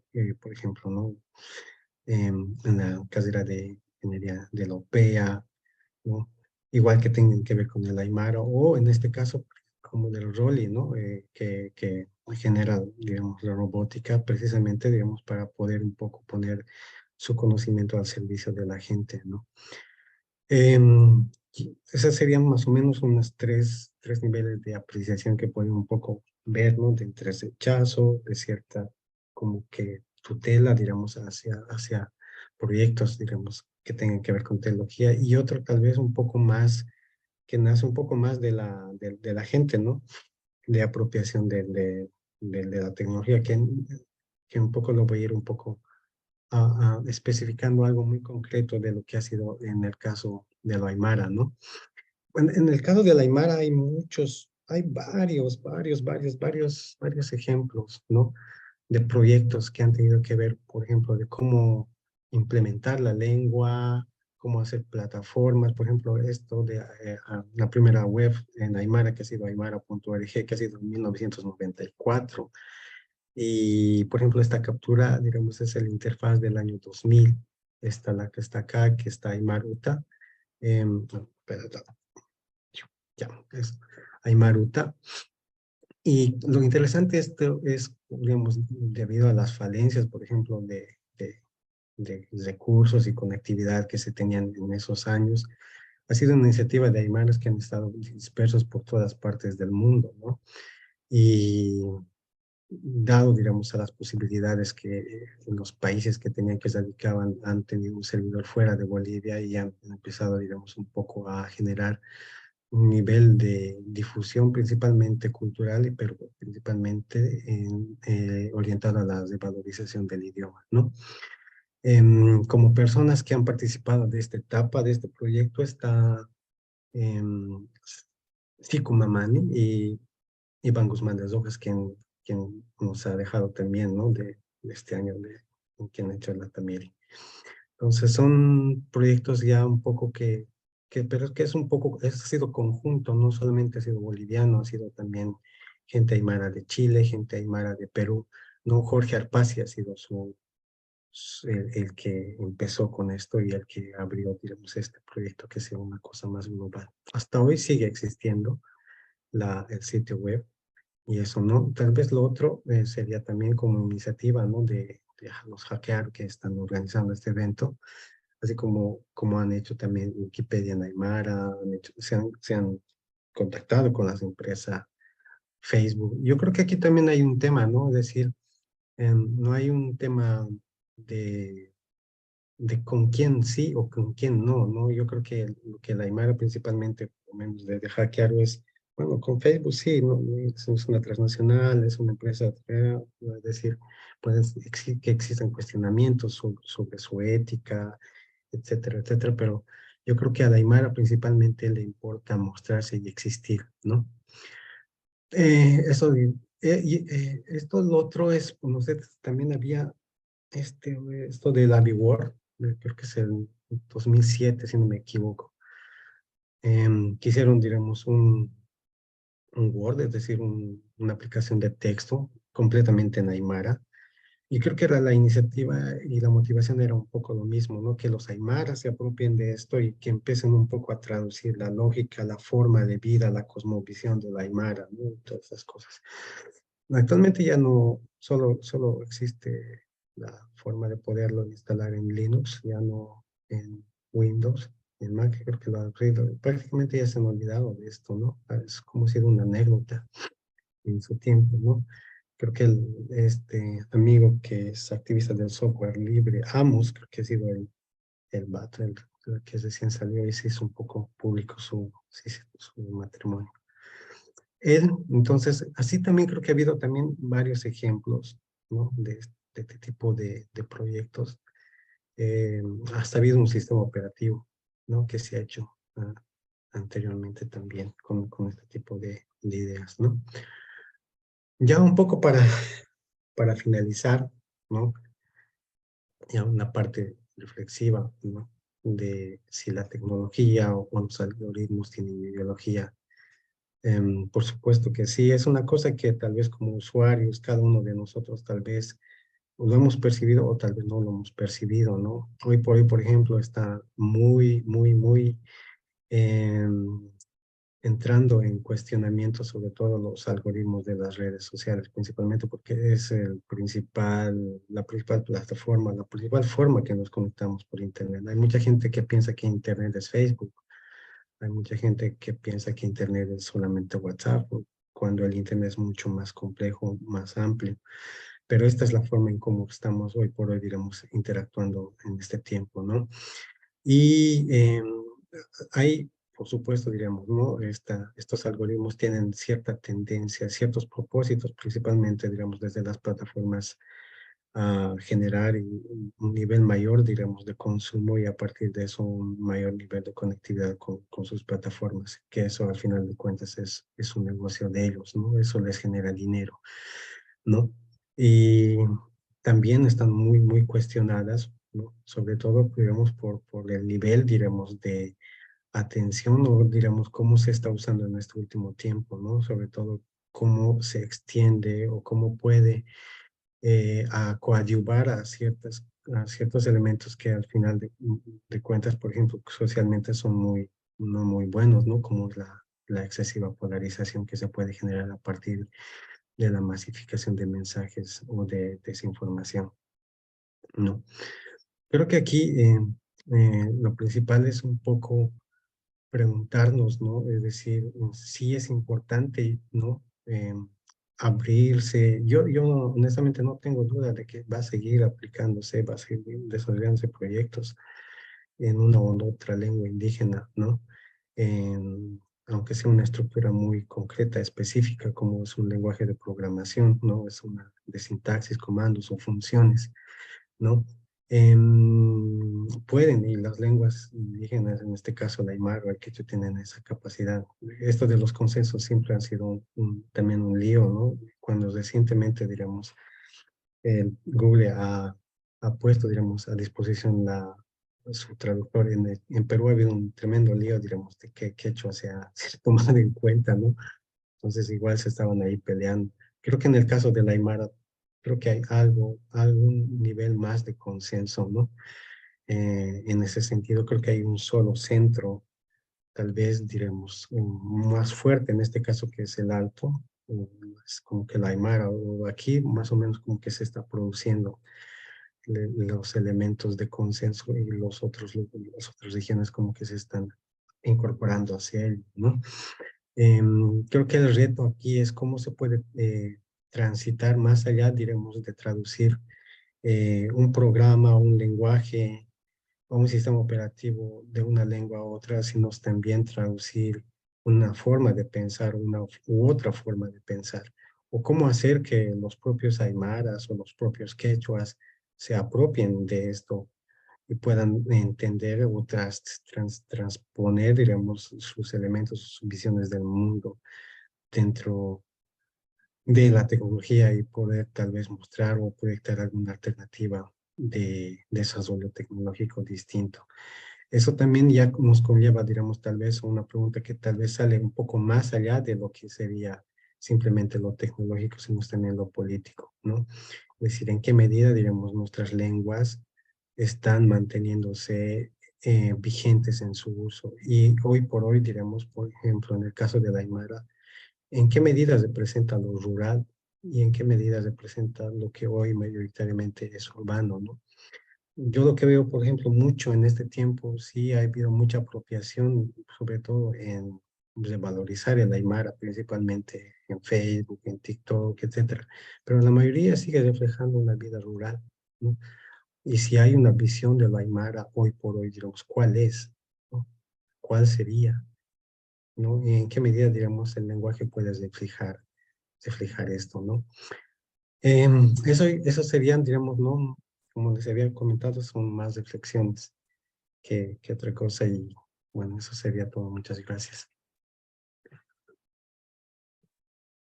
Muchísimas gracias, Wilmer.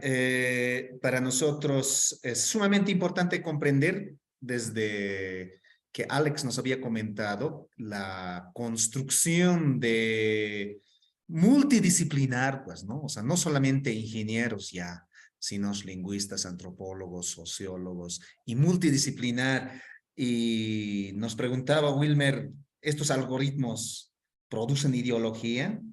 ¿No? ¿Cómo están siendo? Entonces, yo creo que son cuestionamientos muy importantes. ¿Cómo enfrentar esta situación? Waliki poniwa hilata Wilmer Machaca, askenan punukama kanais anifestaja.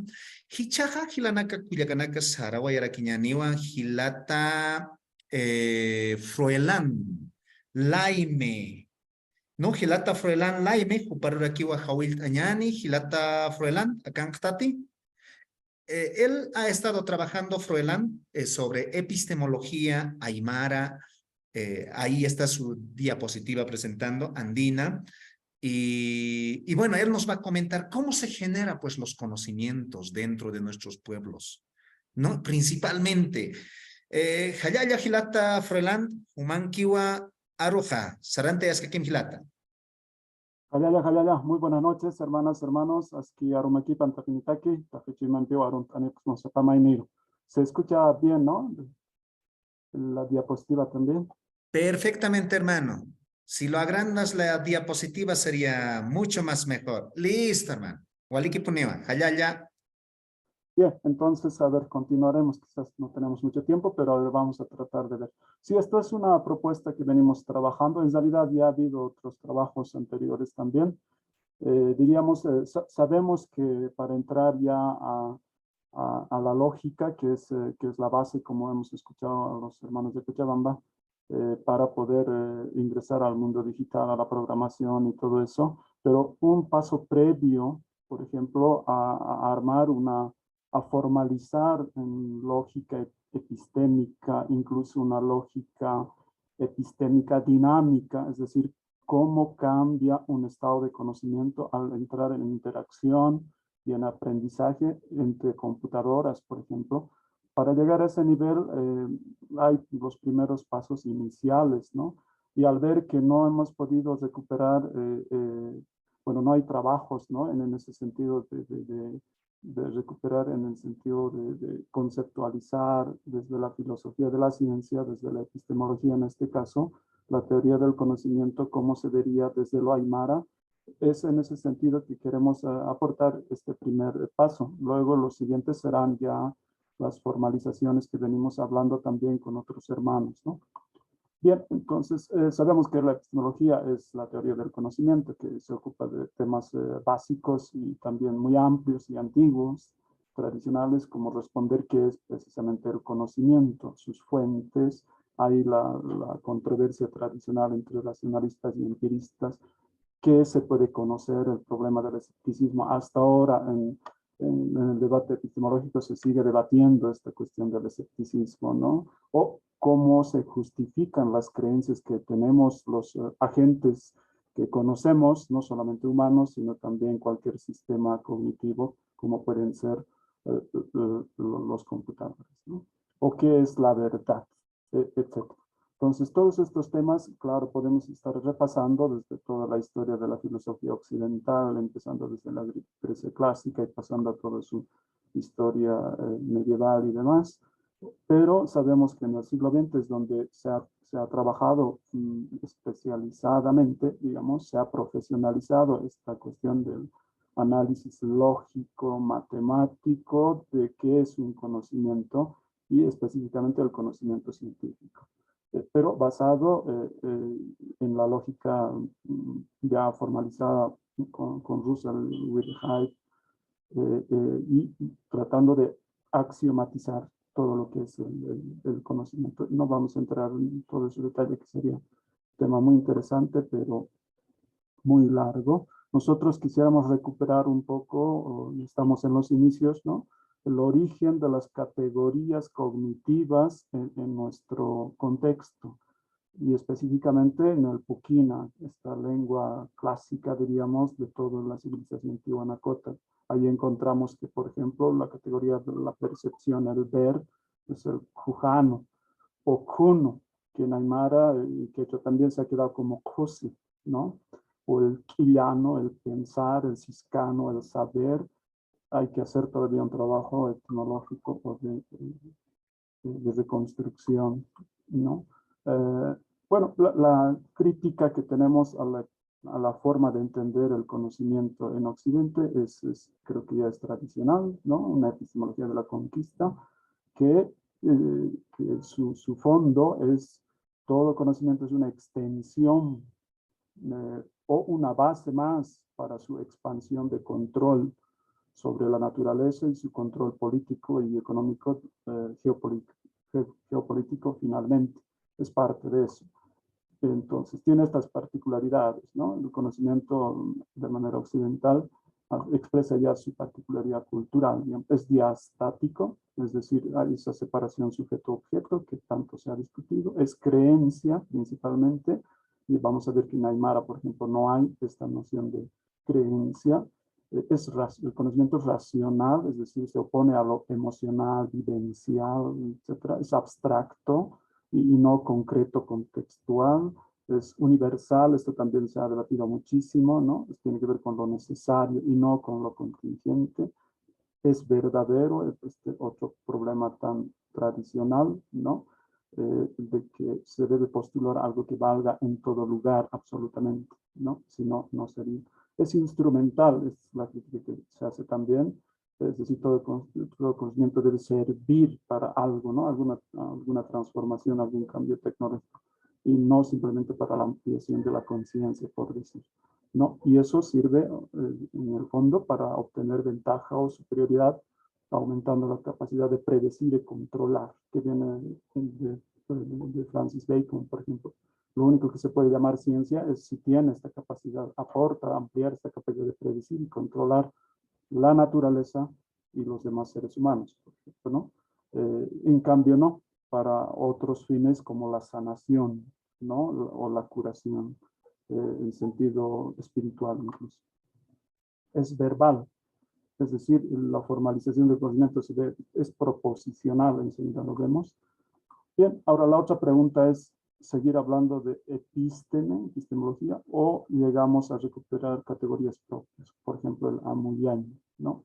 De lo que se trata es entonces de liberarse del pensamiento del amo, de la razón colonial, y retomar de muchas maneras la cognición del Pach, del Hak, del Run.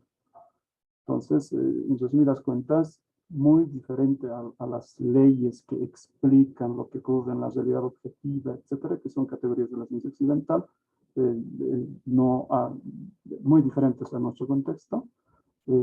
Podemos encontrar en nuestros pueblos, en nuestra cultura, otros fundamentos de la sabiduría, ¿no? Diferentes a estas características que hemos mencionado, más apegados a la observación activa, la reflexión libre, la acción sabia, la orientación juiciosa.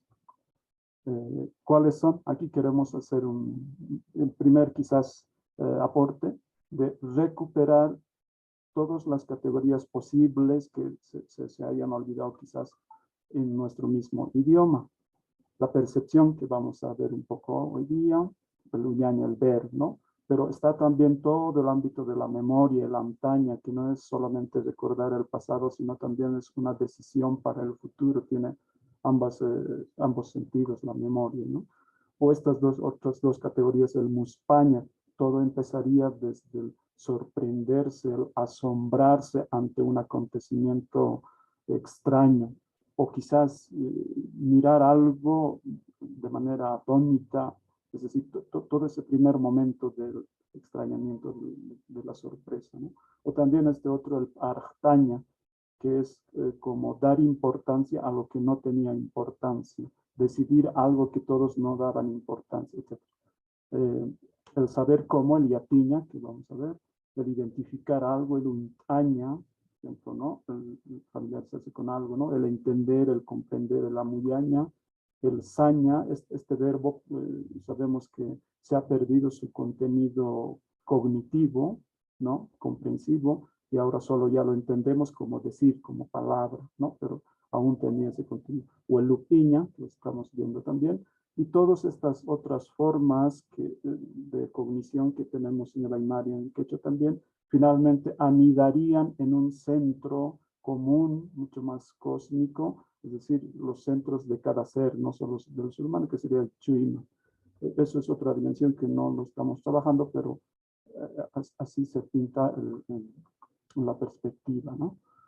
Bueno, vamos a saltarnos esto, ya sabemos toda la crítica al positivismo que se ha hecho después de 1934, al Circo de Viena, etcétera, y en los años 60, 70, todo el giro historicista desde los historiadores de la ciencia y la filosofía de la ciencia. Pero lo que no se estudia mucho en nuestro medio ni en las universidades es propiamente el ámbito epistemológico, es decir, la filosofía analítica en la epistemología y la filosofía naturalista o naturalizada, que son las dos tradiciones con los que estamos revisando muchísima literatura hace varios años y tratamos de debatir con ellos, ¿no? El otro problema es qué es el conocimiento finalmente. La definición tradicional desde Platón en realidad es que el conocimiento es una creencia verdadera justificada. Cuando se dice que alguien conoce algo, su fórmula es ese sujeto sabe que P. Hay un sujeto que conoce una proposición y esa proposición está expresando, describiendo, postulando un aspecto de la realidad. Entonces, el conocimiento no es de la realidad en sí misma, sino de algo que se afirma de la realidad, ¿no? Hay otras definiciones también, pero aquí esto nos vamos a saltar. ¿Quién es el sujeto del conocimiento, no? No solamente el ser humano, sabemos que las mismas plantas, por ejemplo, esta categoría que nos está trabajando, lumasa, ¿no? Que entre las flores de ciertas plantas y otras plantas, como que hay una conexión cognitiva entre cosas. Entonces, de ahí también el otro tema sale de los bioindicadores y todo eso, ¿no? Y hay otras hipótesis que en Occidente trabajan, como el de Sheldrake, el de resonancia mórfica, etc. Eso sí se ha trabajado desde la biología, la cognición precisamente de las células, ¿no? La biocognición. Pero, como les decía, en el caso de la epistemología, es decir, cómo armamos el conocimiento de los humanos, tiene que ver con lo proposicional. Conocemos los hechos formulados teóricamente sobre algún aspecto de la realidad. No es la realidad misma, ni tampoco la experiencia psicofísica, ¿no? Sino como la manera como está formulado. Estados de cosas que postulamos que existen en el mundo, que pueden estar dichos o no, pero sobre esa base armamos todo el conocimiento. Entonces, una proposición es un enunciado, un conjunto de símbolos con sentido en el que se afirma algo que es susceptible de ser verdadero o falso. Precisamente desde aquí también parte toda la lógica, ¿no? Si hablásemos del cálculo proposicional, etc. Entonces, un pequeño ejemplo sería cuando alguien en Aymara dice, Pachar kunun tatawa, se podría traducir, el cielo está nevado. El conocimiento que ahí se está concentrando es precisamente las nubes blancas llenando todo el cielo, ¿no?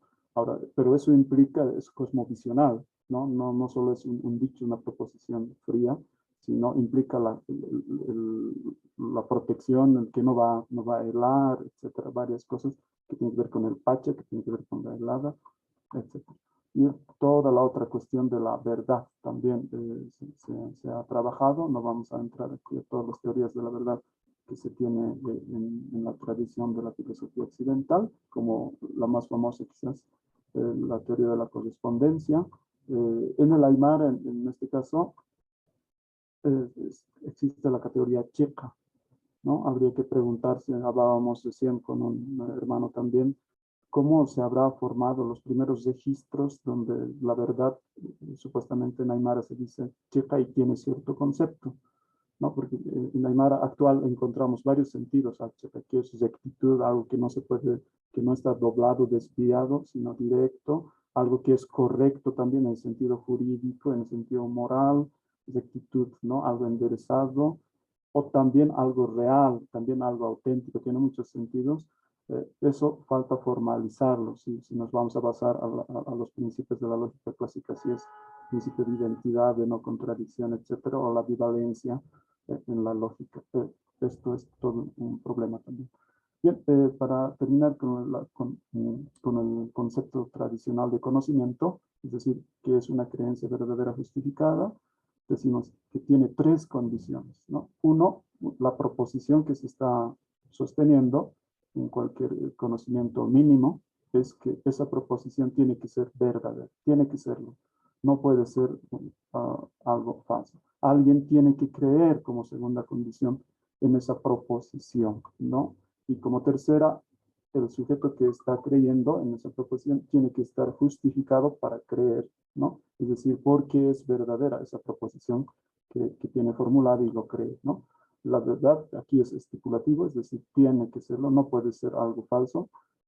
Si las ovejas ya han salido del corral, yo no puedo conocer que las ovejas están en el corral. Sería falso y no sería conocimiento.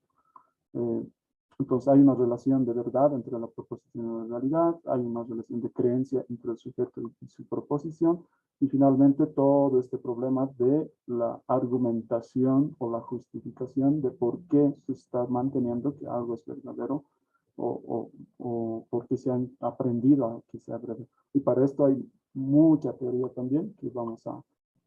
esto es otro problema. El conocimiento es algo que se levanta desde las proposiciones, se basa en proposiciones, pero las proposiciones hablan acerca del mundo. Entonces, ¿qué es el mundo? La realidad, el ser, es todo un problema también que en Aymara hay todavía una discusión. Desde la lingüística se dice mucho que no hay la categoría ser, ¿no? El ser, como en quechua hay el kai, ¿no? En Aymara no hay un verbo. Se está discutiendo si puede ser el caña o definitivamente no hay. Hay dos sufijos que indican ser algo, ¿no? Ser personas, japiña, es alargamiento vocálico, o estar en un lugar, digamos, tancaña, estar en la casa. Pero si no son raíces, sino solo son sufijos, quiere decir que el ser ahí es posterior, no es una categoría primigenia como para la filosofía occidental. Entonces aquí hay todo un problema también filosófico, pero que puede afectar a la lógica y a las transiciones entre los tipos de sistemas lógicos, ¿no? Bien. Bueno, aquí solamente un pequeño repaso con todas las corrientes que existen en teorías de la justificación. O sea, cómo conviertes una creencia cualquiera en conocimiento. Eso es el problema central hasta en los últimos 50 años de discusión desde los 70 hasta ahora, ¿no? Entre las teorías fundacionistas, por ejemplo, las más clásicas, las más antiguas, que dicen que hay creencias básicas basadas en la experiencia sensorial, por ejemplo, que ya no necesitan justificación, se está constatando así y eso justifica más bien a todas las demás creencias, o las teorías coherentistas, que simplemente se fijan en la consistencia, en relaciones de inferencia deductiva entre las otras proposiciones, ¿no? Y ya no tanto en la realidad. Las teorías fiabilistas, que simplemente van a decir una creencia se vuelve conocimiento cuando está justificado de manera que es producto de un proceso de producción de creencias. Es causado por un proceso de producción de creencias. Es decir, una manera de adquirir conocimiento estadísticamente ha producido más verdades que falsedades, entonces es un medio fiable para producir conocimiento. El debate internismo-externismo, que es si la persona, aquí es bien interesante, ¿no? Por ejemplo, yo no he visto en nuestras academias debatir estos temas. La tendencia es que se está pasando al externismo.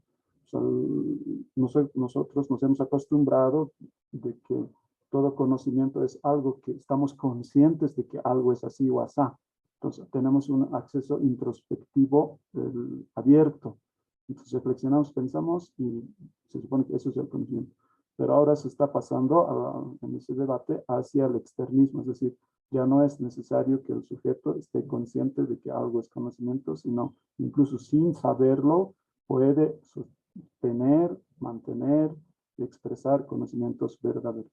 Y eso es todo un debate también. O la epistemología de las virtudes, ¿no? Es gracias a ejercer alguna virtud intelectual es que producimos conocimiento. La otra corriente dominante en todo el mundo actualmente es la epistemología naturalizada, con toda la filosofía del naturalismo por detrás, ¿no? Específicamente empezado por Quine en el 69, en su famoso artículo de la epistemología naturalizada, ¿no?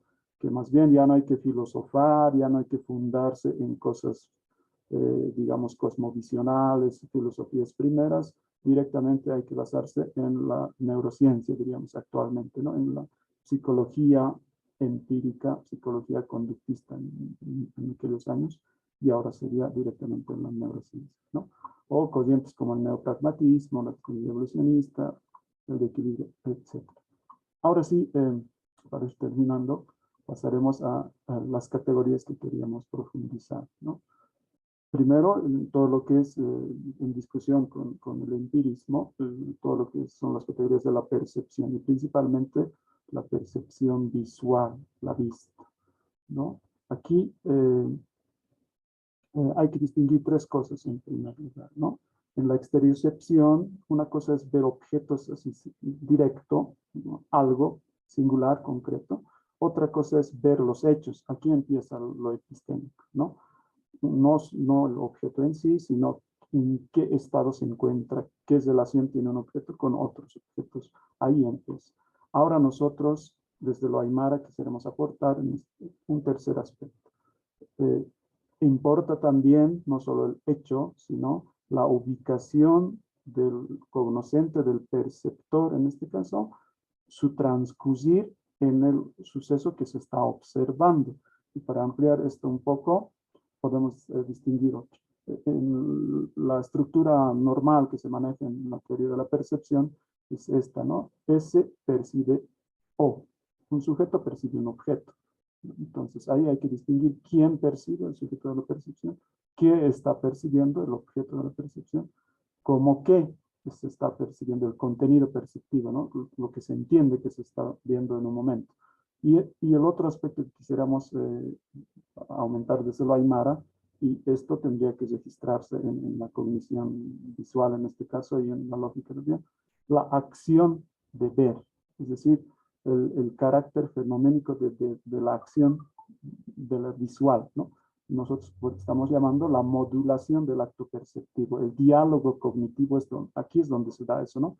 Entre el sujeto que percibe, piensa, aprende, entiende, y los sujetos de la ecología que se muestran, se hacen pensar, enseñan, orientan. Y esquemáticamente diríamos, claro, una cosa es el sujeto que está viendo, pero, y la realidad y el objeto que percibe el contenido, pero es la manera de verlo, ahí entra de manera muy rica, de manera muy diversa desde nuestro idioma, y quisiéramos recoger esa riqueza, ¿no? Entonces, ¿qué es la sapiencia de la visión? Bueno, tiene muchos sentidos la visión también, no hay tiempo para profundizarlo mucho, pero diríamos que es una combinación entre la mera percepción de recibir haces de luz de la realidad perceptible, pero eso se combina con la interpretación, entonces se ve con el conocimiento previo adquirido y que está presente en la cultura. Y el ejemplo concreto es, la palabra es uñaña, ¿no? La raíz verbal es uña, y desde ahí se puede derivar con todos los sufijos que existen en muchas otras categorías. Entonces, uñaña es el ver de manera directa, algo cercano.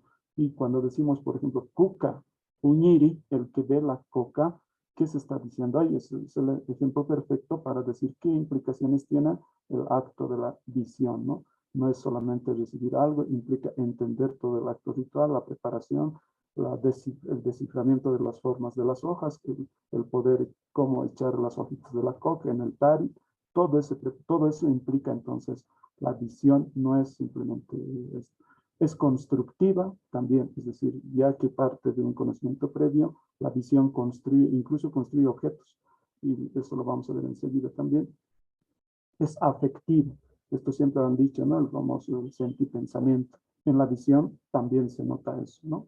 La dimensión afectiva de la visión. No se está solo ante una realidad, como decíamos al principio, ¿no? Escindido el sujeto, sino que es una apertura, es un diálogo con lo fáctico. Por eso también se habla de uña es la misma raíz, uñanaca es la cara, por eso es interacción, ¿no? El otro, en realidad aquí resumiendo, dos aportes que quisiéramos hacer, ¿no? Uno es las muchas formas de ver, que ahorita vamos a ver la lista de todas las formas de observación que encontramos en el Aymara, pero el otro aporte es que se puede observar por niveles, se puede ver, se puede observar lo que se está viendo y se puede mirar la observación que está viendo del mirar, más o menos así, ¿no? Bien, de donde primero veremos las muchas formas. Sabemos que igual que el quechua, el aymara es un idioma aglutinante, de sus más de 200 sufijos, hay unos 50 sufijos que son los que modifican conceptualmente la raíz, ¿no? No solamente son relacionantes, ¿no? Son los sufijos derivativos verbales y los flexivos de aspecto. Los lingüistas esto saben muy bien, que son más o menos unos 50, pero de esos 50 se adecuan, se aplica muy bien a la raíz verbal uña del ver unos 33, ¿no? Entonces, aquí vamos a decir que no solo hay una forma de mirar, sino más de 30 formas de observar, y con todo lo que implica eso. Entonces, esta riqueza lingüística, pero en este caso ya conceptual del acto cognitivo, quisiéramos recuperar, ¿no? Por ejemplo, la primera lista sería de 4, tiene que ver con la dirección, ¿no? Mirar arriba, adentro, abajo, etc. Son 4 categorías ahí. En la orientación en el espacio también se puede mirar de manera puntual, apuntando a una estrella, por ejemplo, para la observación astronómica, ¿no? O se puede expandir uñatataña con el sufijo propagativo a todo lado, ¿no? O puedes ir de un lado a otro lado oscilando, observar aquí y allá uñanacaña, ¿no? O examinar directamente por encima, como por ejemplo examinar un documento, en el caso de los abogados, por decir, uñajataña, ¿no? que son formas espaciales también. O de interrelación, cuando son varios, ¿no? Uñaraña, ver uno tras otro, serial, ¿no? O alrededor, uñaquipaña, por rodearlo, etcétera. Es analítico también eso. O también puede ser recíproco, mirarse uno del otro lado, recíprocamente, un chapiña. O puede ser translocativo. Esto es bien interesante, falta trabajar este sufijo, pero que le subcategoriza. Puedes estar en un lugar al mismo tiempo en otro lugar, trasladarte, ir allá, pero volver a este lado. O sea, es muy fuerte esta categoría, ¿no? Y tenemos otro grupo, que podríamos decirle de efectuación. Con el sufijo causativo, por ejemplo, ahí se causa la acción de ver, ¿no? Uñayaña, hacer que vea, ¿no? O uñachayaña, convertir el acto de ver que a alguien le estás indicando, le estás conduciendo, ¿no? Pero a mí me gusta más este otro sufijo, el ja, el partitivo, así está catalogado en lingüística aymara, pero es bien complicado, ¿no? El único ejemplo que yo tengo para explicar esto es la observación cuántica. Se dice que las propiedades que en una partícula cuántica el observador establece, no es que esas propiedades están objetivamente en las partículas, sino que al observar, el acto de observación hace aparecer esas propiedades que al final dices que has observado. Ese efecto, por ejemplo, el colapso de onda que dicen en mecánica cuántica, se explica muy bien, se describe muy bien con este sufijo. Unjaña, ¿no? Podemos explicar de otro modo. Aru es palabra. Arjaña es con tu palabra produces algo que has dicho, ¿no? Estás ocasionando, al decir algo, estás ocasionando lo que has dicho. Entonces, unjaña utiliza ese mismo sentido, ¿no? Constituyes el objeto observado.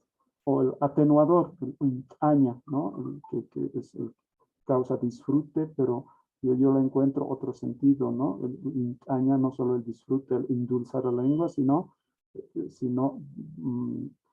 algo que se apega, se transforma, se transfiere al objeto observado. Digamos, por ejemplo, en yatina, por si acaso, todos estos sufijos, categorías de cognición, también se aplican a las otras categorías de saber, de pensar, de entender lo mismo, ¿no? Por ejemplo, yataña no es solamente endulzar algo que sabes, sino es apegarse al otro, acostumbrarse a lo que has sabido, a lo que has conocido. Entonces, en ese sentido es bonito también. En cuanto al destinatario, claro, puede ser para mí mismo, verse uno mismo, uñaciña, ¿no? O para otro, mirar para otro, en dos sentidos, además mirar para otro, benefactivo y detrimentativo. O asistivo para uno mismo también, ¿no? O la duración, esto también en lógica temporal habrá que recuperar mucho, porque el acto cognitivo de la visión puede empezar, ¿no? Untaña, puede estar durando mientras se ve, ¿no?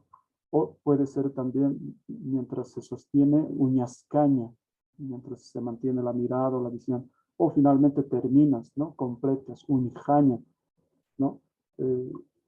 Son las dimensiones temporales de cualquier acto también.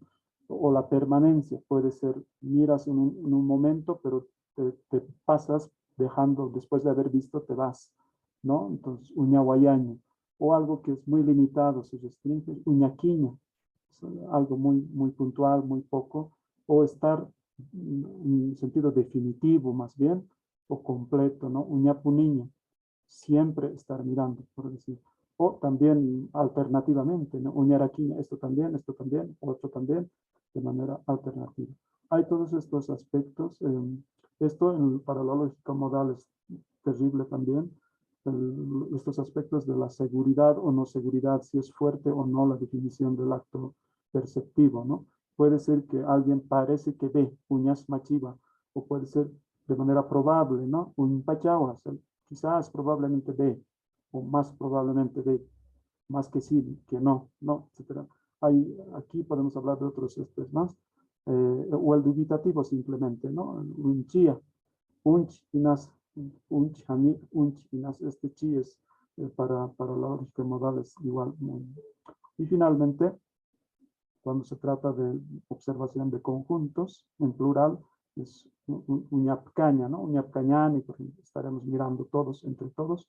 Y esto tiene que ver lo que llaman la cognición multiagente, cuando todos estamos participando en el acto de conocimiento de algún suceso, ¿no? O uñapcañani también. Esto es aplicable para el conocimiento multiagente. Y para repetir un poco, hemos dicho, una cosa son esas 33 formas de mirar, también aplicable a las otras formas de cognición, pero también al mismo tiempo podemos dividirlo por niveles, por orden de observación en este caso. Por ejemplo, hemos dicho hay diferentes tipos de acción de observar, pero esos diferentes tipos de acción se pueden superponer uno con otro, ¿no? Pues en ese sentido se vuelven de primer orden, de segundo orden, de tercer nivel, etc. Una cosa es ver, pero hemos dicho que hay una manera de ver, hay otra manera de ver, ¿no? Muchas maneras de ver. Y cuando lo ordenas, esas diferentes maneras, ahí se vuelven niveles de observación, ¿no?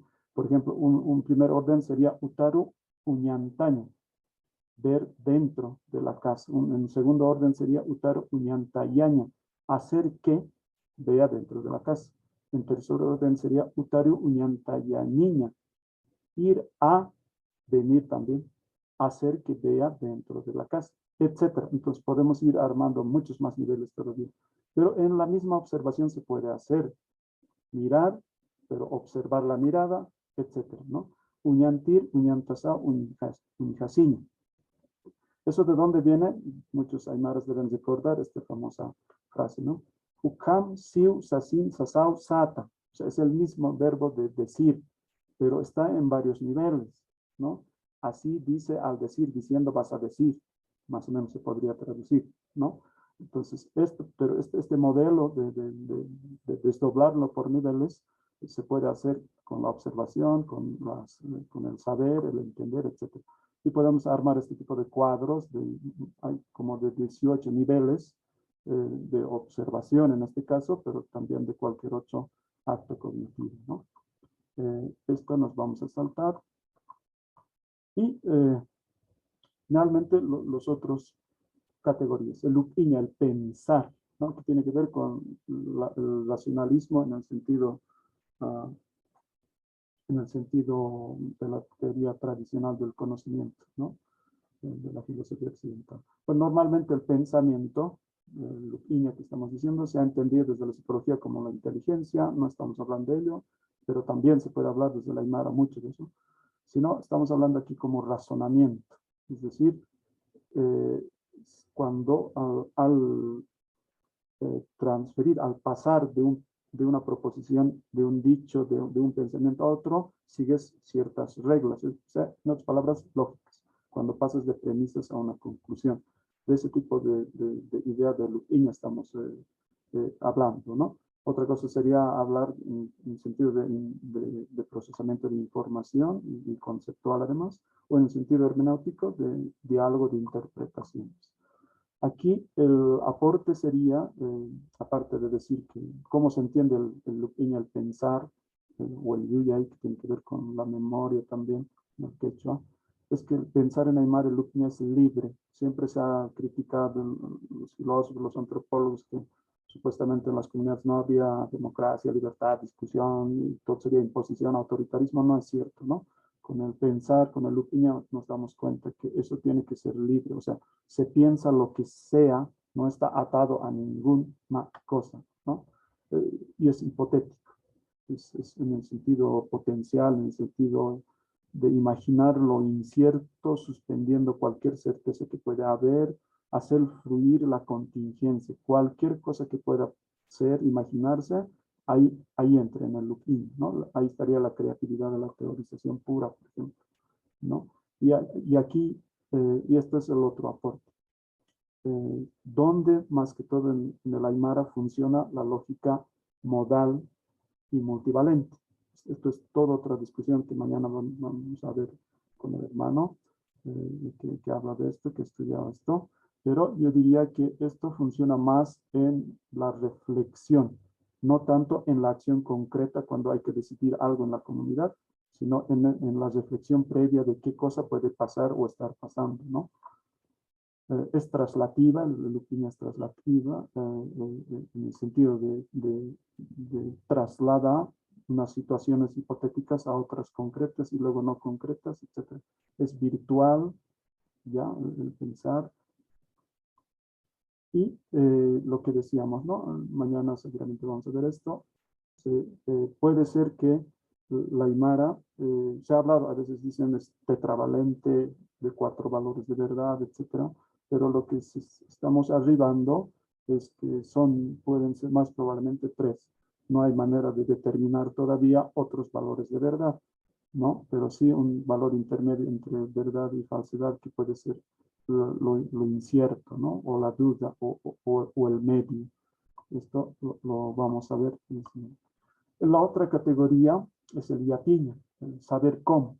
Esto se ha teorizado mucho también desde la filosofía de la práctica o desde la sociología, la teoría de la acción, o también desde el pragmatismo, la filosofía norteamericana, de que el conocimiento no es representar como un mapa la realidad, sino se trata de hábitos de acción, de hacer frente en el trato práctico con la realidad. Entonces, el conocimiento es acción. Y lo mismo o parecido, basado en Francisco Varela, el chileno, podríamos decir la enacción. Pues, lo mismo, ¿no? No es una representación, sino se trata de acciones encarnadas. Está en el cuerpo, es el cuerpo que siente, que vive y aprende sensorio-motrizmente todo el conocimiento, ¿no? Entonces, el yatiña tiene ese sentido, o el yacha en quechua, ¿no? Tiene ese sentido. Es una destreza corporal. No es simplemente operativa como el luraña, el hacer, ¿no? Sino que implica también lo intelectual, lo teórico, pero es destreza corporal. Es pericia intelectual, sí, porque no es meramente el huraño, como hemos dicho, tiene que ver con cómo se construye el mundo. El mundo es obrado, no es que está allí y nosotros tenemos que captarlo, sino está hecho. No hemos hablado en ontología, hay una categoría en Aymara que es camachaña, qué es lo que sucede, quién hace qué. El mundo siempre son hechos producidos, ¿no? Por voluntades, cuasi voluntades, etc. Entonces, se conecta a eso muy bien esto de Yatiña. ¿Cómo está hecho el mundo, diríamos? Y ahí, la otra característica de Yatiña es la eficacia, ¿no? O sea, no cualquiera que sabe que es Yatiri puede declararse tal, sino tiene que estar acreditado en la comunidad, ¿no?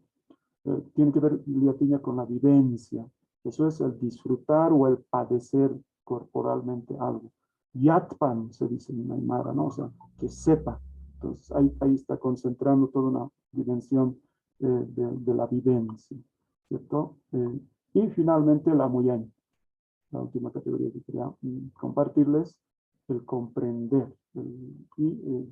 Bueno, esto tiene igual mucha discusión con el giro lingüístico, el giro pragmático, la hermenéutica tradicional, sobre todo en el siglo XX, en toda la discusión después del giro lingüístico en Europa, o desde la filosofía existencial, o de Heidegger y Gadamer, por ejemplo, que hay mucho que hablar, pero saltando esto de ello, diríamos que en el caso de la muyaña, la comprensión, el entendimiento, trata de captar el sentido de un acontecimiento global, de todo lo que ha pasado. No es puntual, no es práctico como el Yatiña, no es algo posible como el Lupiña, no es tampoco una visión registrada como en el caso de Uñaña, sino que esto es una comprensión de la totalidad, ¿no? Entonces, a diferencia de la hermenéutica occidental, diríamos que no solo se trata de recuperar sentidos de obras humanas, sino también de todo sentido, comprender todo sentido de la obra de la naturaleza, ¿no? O sea, desde cualquier fenómeno físico, químico, hasta lo cultural, ¿no? También atrapa, también contiene la muyaña la explicación nomológica, es decir, captar la causalidad, las relaciones causales en los fenómenos naturales también capta ese sentido el amuyaña, ¿no? Es comprensión y es explicación de relaciones causales. Esto también está muy formalizado, que también está presente en el amuyaña, ¿no? ¿Y qué aspectos tiene el amuyaña entonces? Aprende el entramado del acontecimiento, acompaña su presencia y tendencia. Es un entendimiento que se hace parte de la realidad, manifiesta su devenir, concierne a cómo tendría que ser, está conectado a lo ético-moral. El amuyaña se dice, se dice. O sea, quien tiene amuyaña, quien llega a un entendimiento, no puede estar desconectado al ámbito moral, ético, a la vida buena de toda la comunidad y de todo el cosmos. Si no está conectado, entonces no puede tener no puede amuyaña, el oaxaca, el runa, ¿no? Y algo muy interesante de la amuyaña es que es transtemporal. Si pudiéramos traducirlo, amuyaña es darse cuenta antes de que ocurra, ¿no? Eso es la amuyaña. Anticipar es una comprensión, una razón anticipatoria, diríamos, el amuyaña. Pero no solo anticipa el futuro, sino, aunque no haya visto el pasado, hablando en forma castellana, ¿no? Aunque no se haya observado un hecho en ese momento concreto, pero la amuyaña puede captarlo, ¿no? Aunque no se haya escuchado, ni visto, ni registrado, puede captar, por eso es transtemporal. Pero también la amuyaña llega a lo subyacente, ¿no? Traspasa lo aparente, por ejemplo, las intenciones que una persona nos puede ocultar. La amuyaña tiene la capacidad de poder descubrirlo, diríamos, entre comillas, atraviesa, ¿no? Discierne lo que no se ve, no se escucha, no se practica, incluso no se recuerda, en ese sentido, ¿no? Pero es omnicomprensivo también, tiene un acceso a la totalidad. Es decir, no solamente es algo puntual, algo que sucede, sino a todo un horizonte de comprensión, ¿no? Pero es una totalidad local, tampoco quiere decir que es una totalidad total, digamos. Y hablar de totalidad es otro problema. Desde la Aymara también hay mucha riqueza para comprender eso, ¿no? Que es lo universal, lo total, etc. Y, como les decía, es orientación, tiene que ver con lo ético, tiene que ver con, no puede ser algo imprudente, algo incorrecto. Tiene que ver más bien con el buen caminar, con el sarau y el camaña, ¿no? Tiene que ver, y no solo por ese caso, el suma camaña decimos. El suma es apenas una categoría de muchas otras que implican bondad, correctitud, etc. Por ejemplo, el wali, el suma, el aski, el kusa, el yapa, etc. Hay varias categorías de lo bueno, lo correcto, lo justo, lo bondadoso. Eso es, muchas gracias, hasta aquí, les agradezco.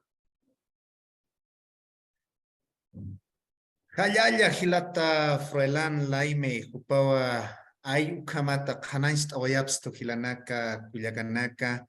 Bueno, quizás alguien del grupo mismo se estará preguntando, ¿no?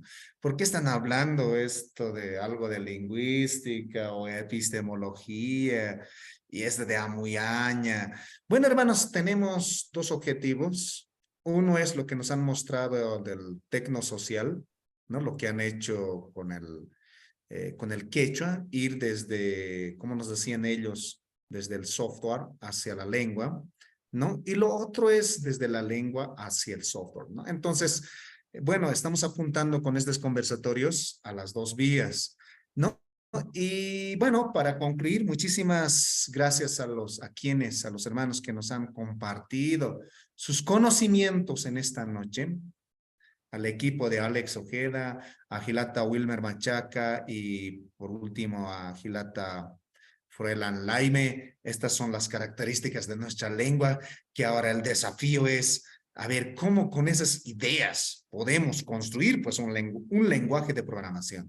Dos preguntas o dos comentarios, por favor, para antes de que nos vayamos de este conversatorio.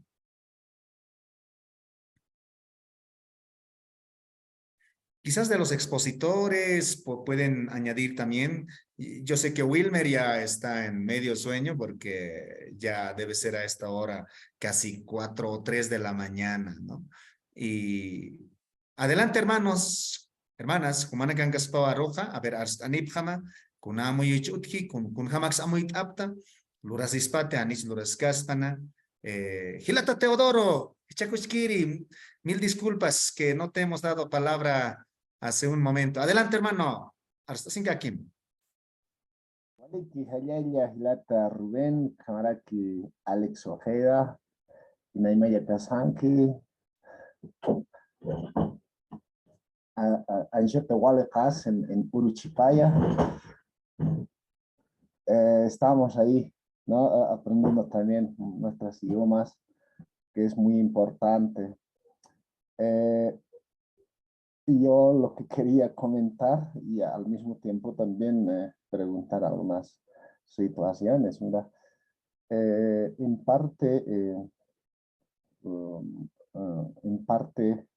prácticamente nosotros como profesionales, cientistas, no sé cuál adjetivo utilizar ahí, pero de todas formas es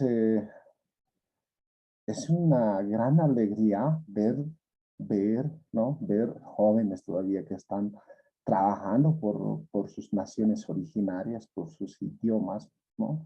Eso es muy importante. Yo hubiese querido prácticamente conocer muchos de estos temas cuando tenía mis 18 años, 20 años, hubiese hecho un poco más, ¿no? Pero a veces con todos los prejuicios, no solamente lingüísticos, sino culturales también, sociales inclusive, no nos hemos aperturado prácticamente para poder trabajar y hacer el aporte científico hacia nuestras naciones originarias como tal.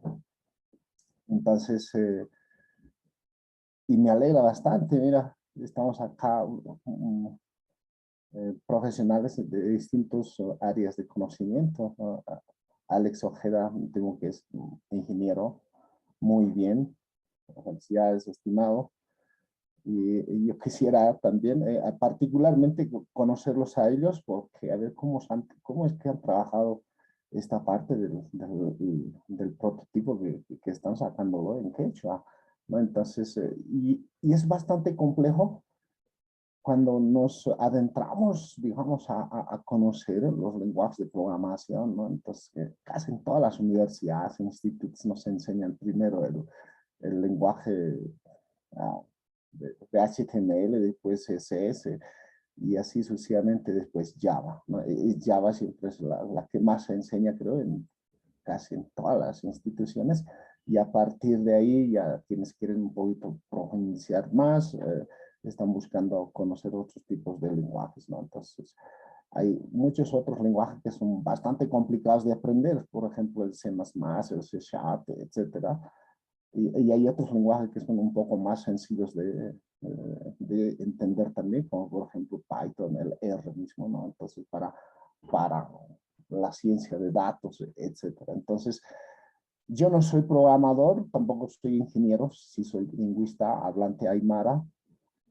Entonces, pero me he adentrado a este tema de la programación, entonces entiendo un poco, no a profundidad de Java, pero sí Python, ¿no? Especialmente, ¿no?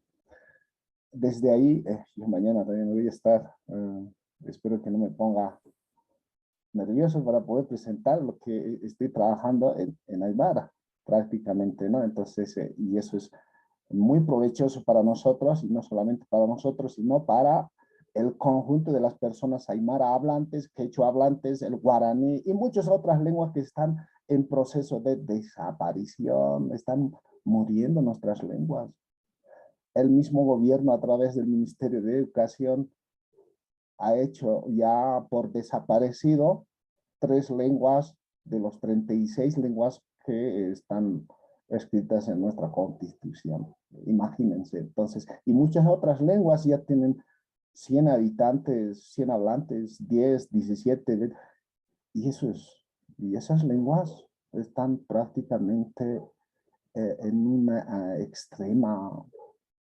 en un extremo peligro de extinción, de desaparición. Imagínense, yo hace unos días estaba en Uruchipay, entonces conversando también ahí, recogiendo datos para poder trabajar, ¿no? Entonces, Uruchipay también me sorprende ya, porque niños de 4, 5 años ya no pueden hablar el Uruchipay, estamos ahí. Entre los aymaras sucede también lo mismo, ¿no? Entonces, y eso, voltear, digamos, esa identidad lingüística negativa que todavía sigue, a que sea más positiva, es un poquito dificilísimo, ¿no? Diríamos así. Entonces, en ese sentido, puedo hablar mucho, no quiero cansarles también. Quería preguntar a Alex en relación a la lógica, ¿no? Sabemos que todos los lenguajes de programación son pues lenguajes formales como tal, entonces llevan una lógica. Pues ¿cómo, y eso lo han relacionado con lo que es el lenguaje natural de la lengua quechua? ¿Cómo es qué aspectos más interesantes? No he visto toda la exposición, por eso lo que estoy preguntando, estimado Alex Ojeda, he entrado un poquito tarde, ¿no? Entonces, esa partecita es la que más me interesa a mí saber, ¿no? La lógica, por ejemplo, porque esa parte es la que no hemos estudiado en Aymara, no conocemos nuestra propia lógica que tiene la lengua aymara, ¿no? Pese que hay investigaciones de nuestro estimado, que en paz descanse, Iván Guzmán de Rojas, quien ha trabajado, ¿no?, la lógica trivalente, la lógica modal trivalente, lo llaman, ¿no? Entonces ahí ha encontrado unos sufijos, pero de alguna manera todavía habrá que revisar bastante esa situación, ¿no? Y el trabajo de nuestro estimado, ¿no?, Fräulein Laime, muy interesante a partir de la epistemología. También nos estamos acercando a la lógica a partir de ahí. Entonces, esos son aportes muy, muy importantes a la ciencia, ¿no?, a la ciencia en su integridad. Gracias, estimado.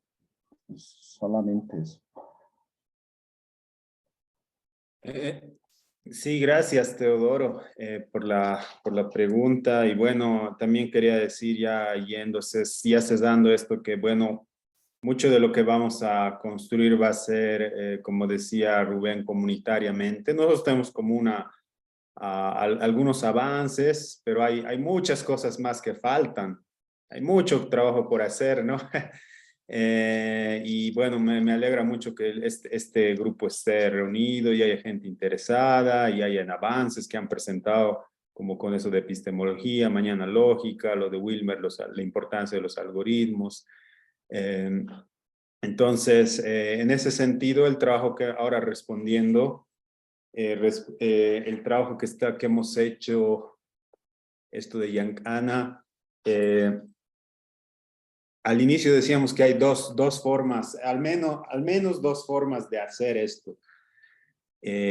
Una es ir de la lógica de programación al idioma y solo traducir esa lógica, que es la vía más directa, pero no es necesariamente la mejor, pero es rápida y ayuda también a mostrar que se puede. Y la otra es más lenta, más teórica, más investigativa, que es de ir de la lengua al lenguaje de programación, ¿no? Que esto requiere más aportes de todo, justamente lo que está haciendo en este encuentro, ¿no? Entonces nosotros hemos tomado esa vía pragmática de momento. No sabemos si hay un Iván Guzmán de Rojas del Quechua, tal vez lo hay que buscar, esperemos que sí, o otros. Entonces lo que hemos hecho directamente es más bien agarrar tres conceptos de programación clave, que son las estructuras de control, secuencia, de iteración y decisión. Y esos tres conceptos tienen asociadas palabras en inglés, muy sucintas, y traducirlas al quechua, ¿no? Entonces, una vez que hemos traducido, teníamos unas tablas, está en el artículo, también lo puedes ver a detalle, unas tablas de traducción que pasas del inglés al español, luego al quechua, pero luego hay ejemplos y luego con sintaxis natural y luego con sintaxis formal.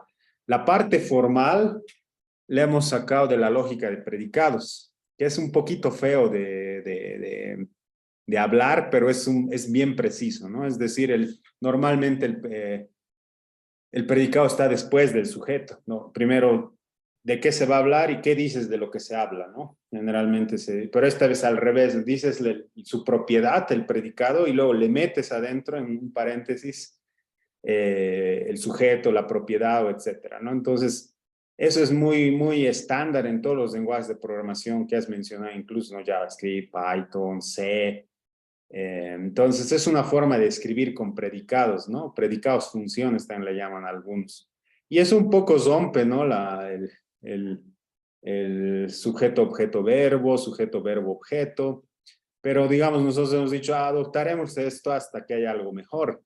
Entonces, estamos esperando algo mejor con las investigaciones que se van a hacer y las discusiones que se van a hacer con los que sepan igual, con los que quieran también tequecho, pero ahora con Aymara, ¿no? Tal vez incluso lo que vamos a hacer con lo de Aymara va a ser ejemplo para lo que volvamos a hacer con lo de quechua, porque todavía, digamos, no tenemos un grupo, en lo de quechua no tenemos un grupo como este todavía.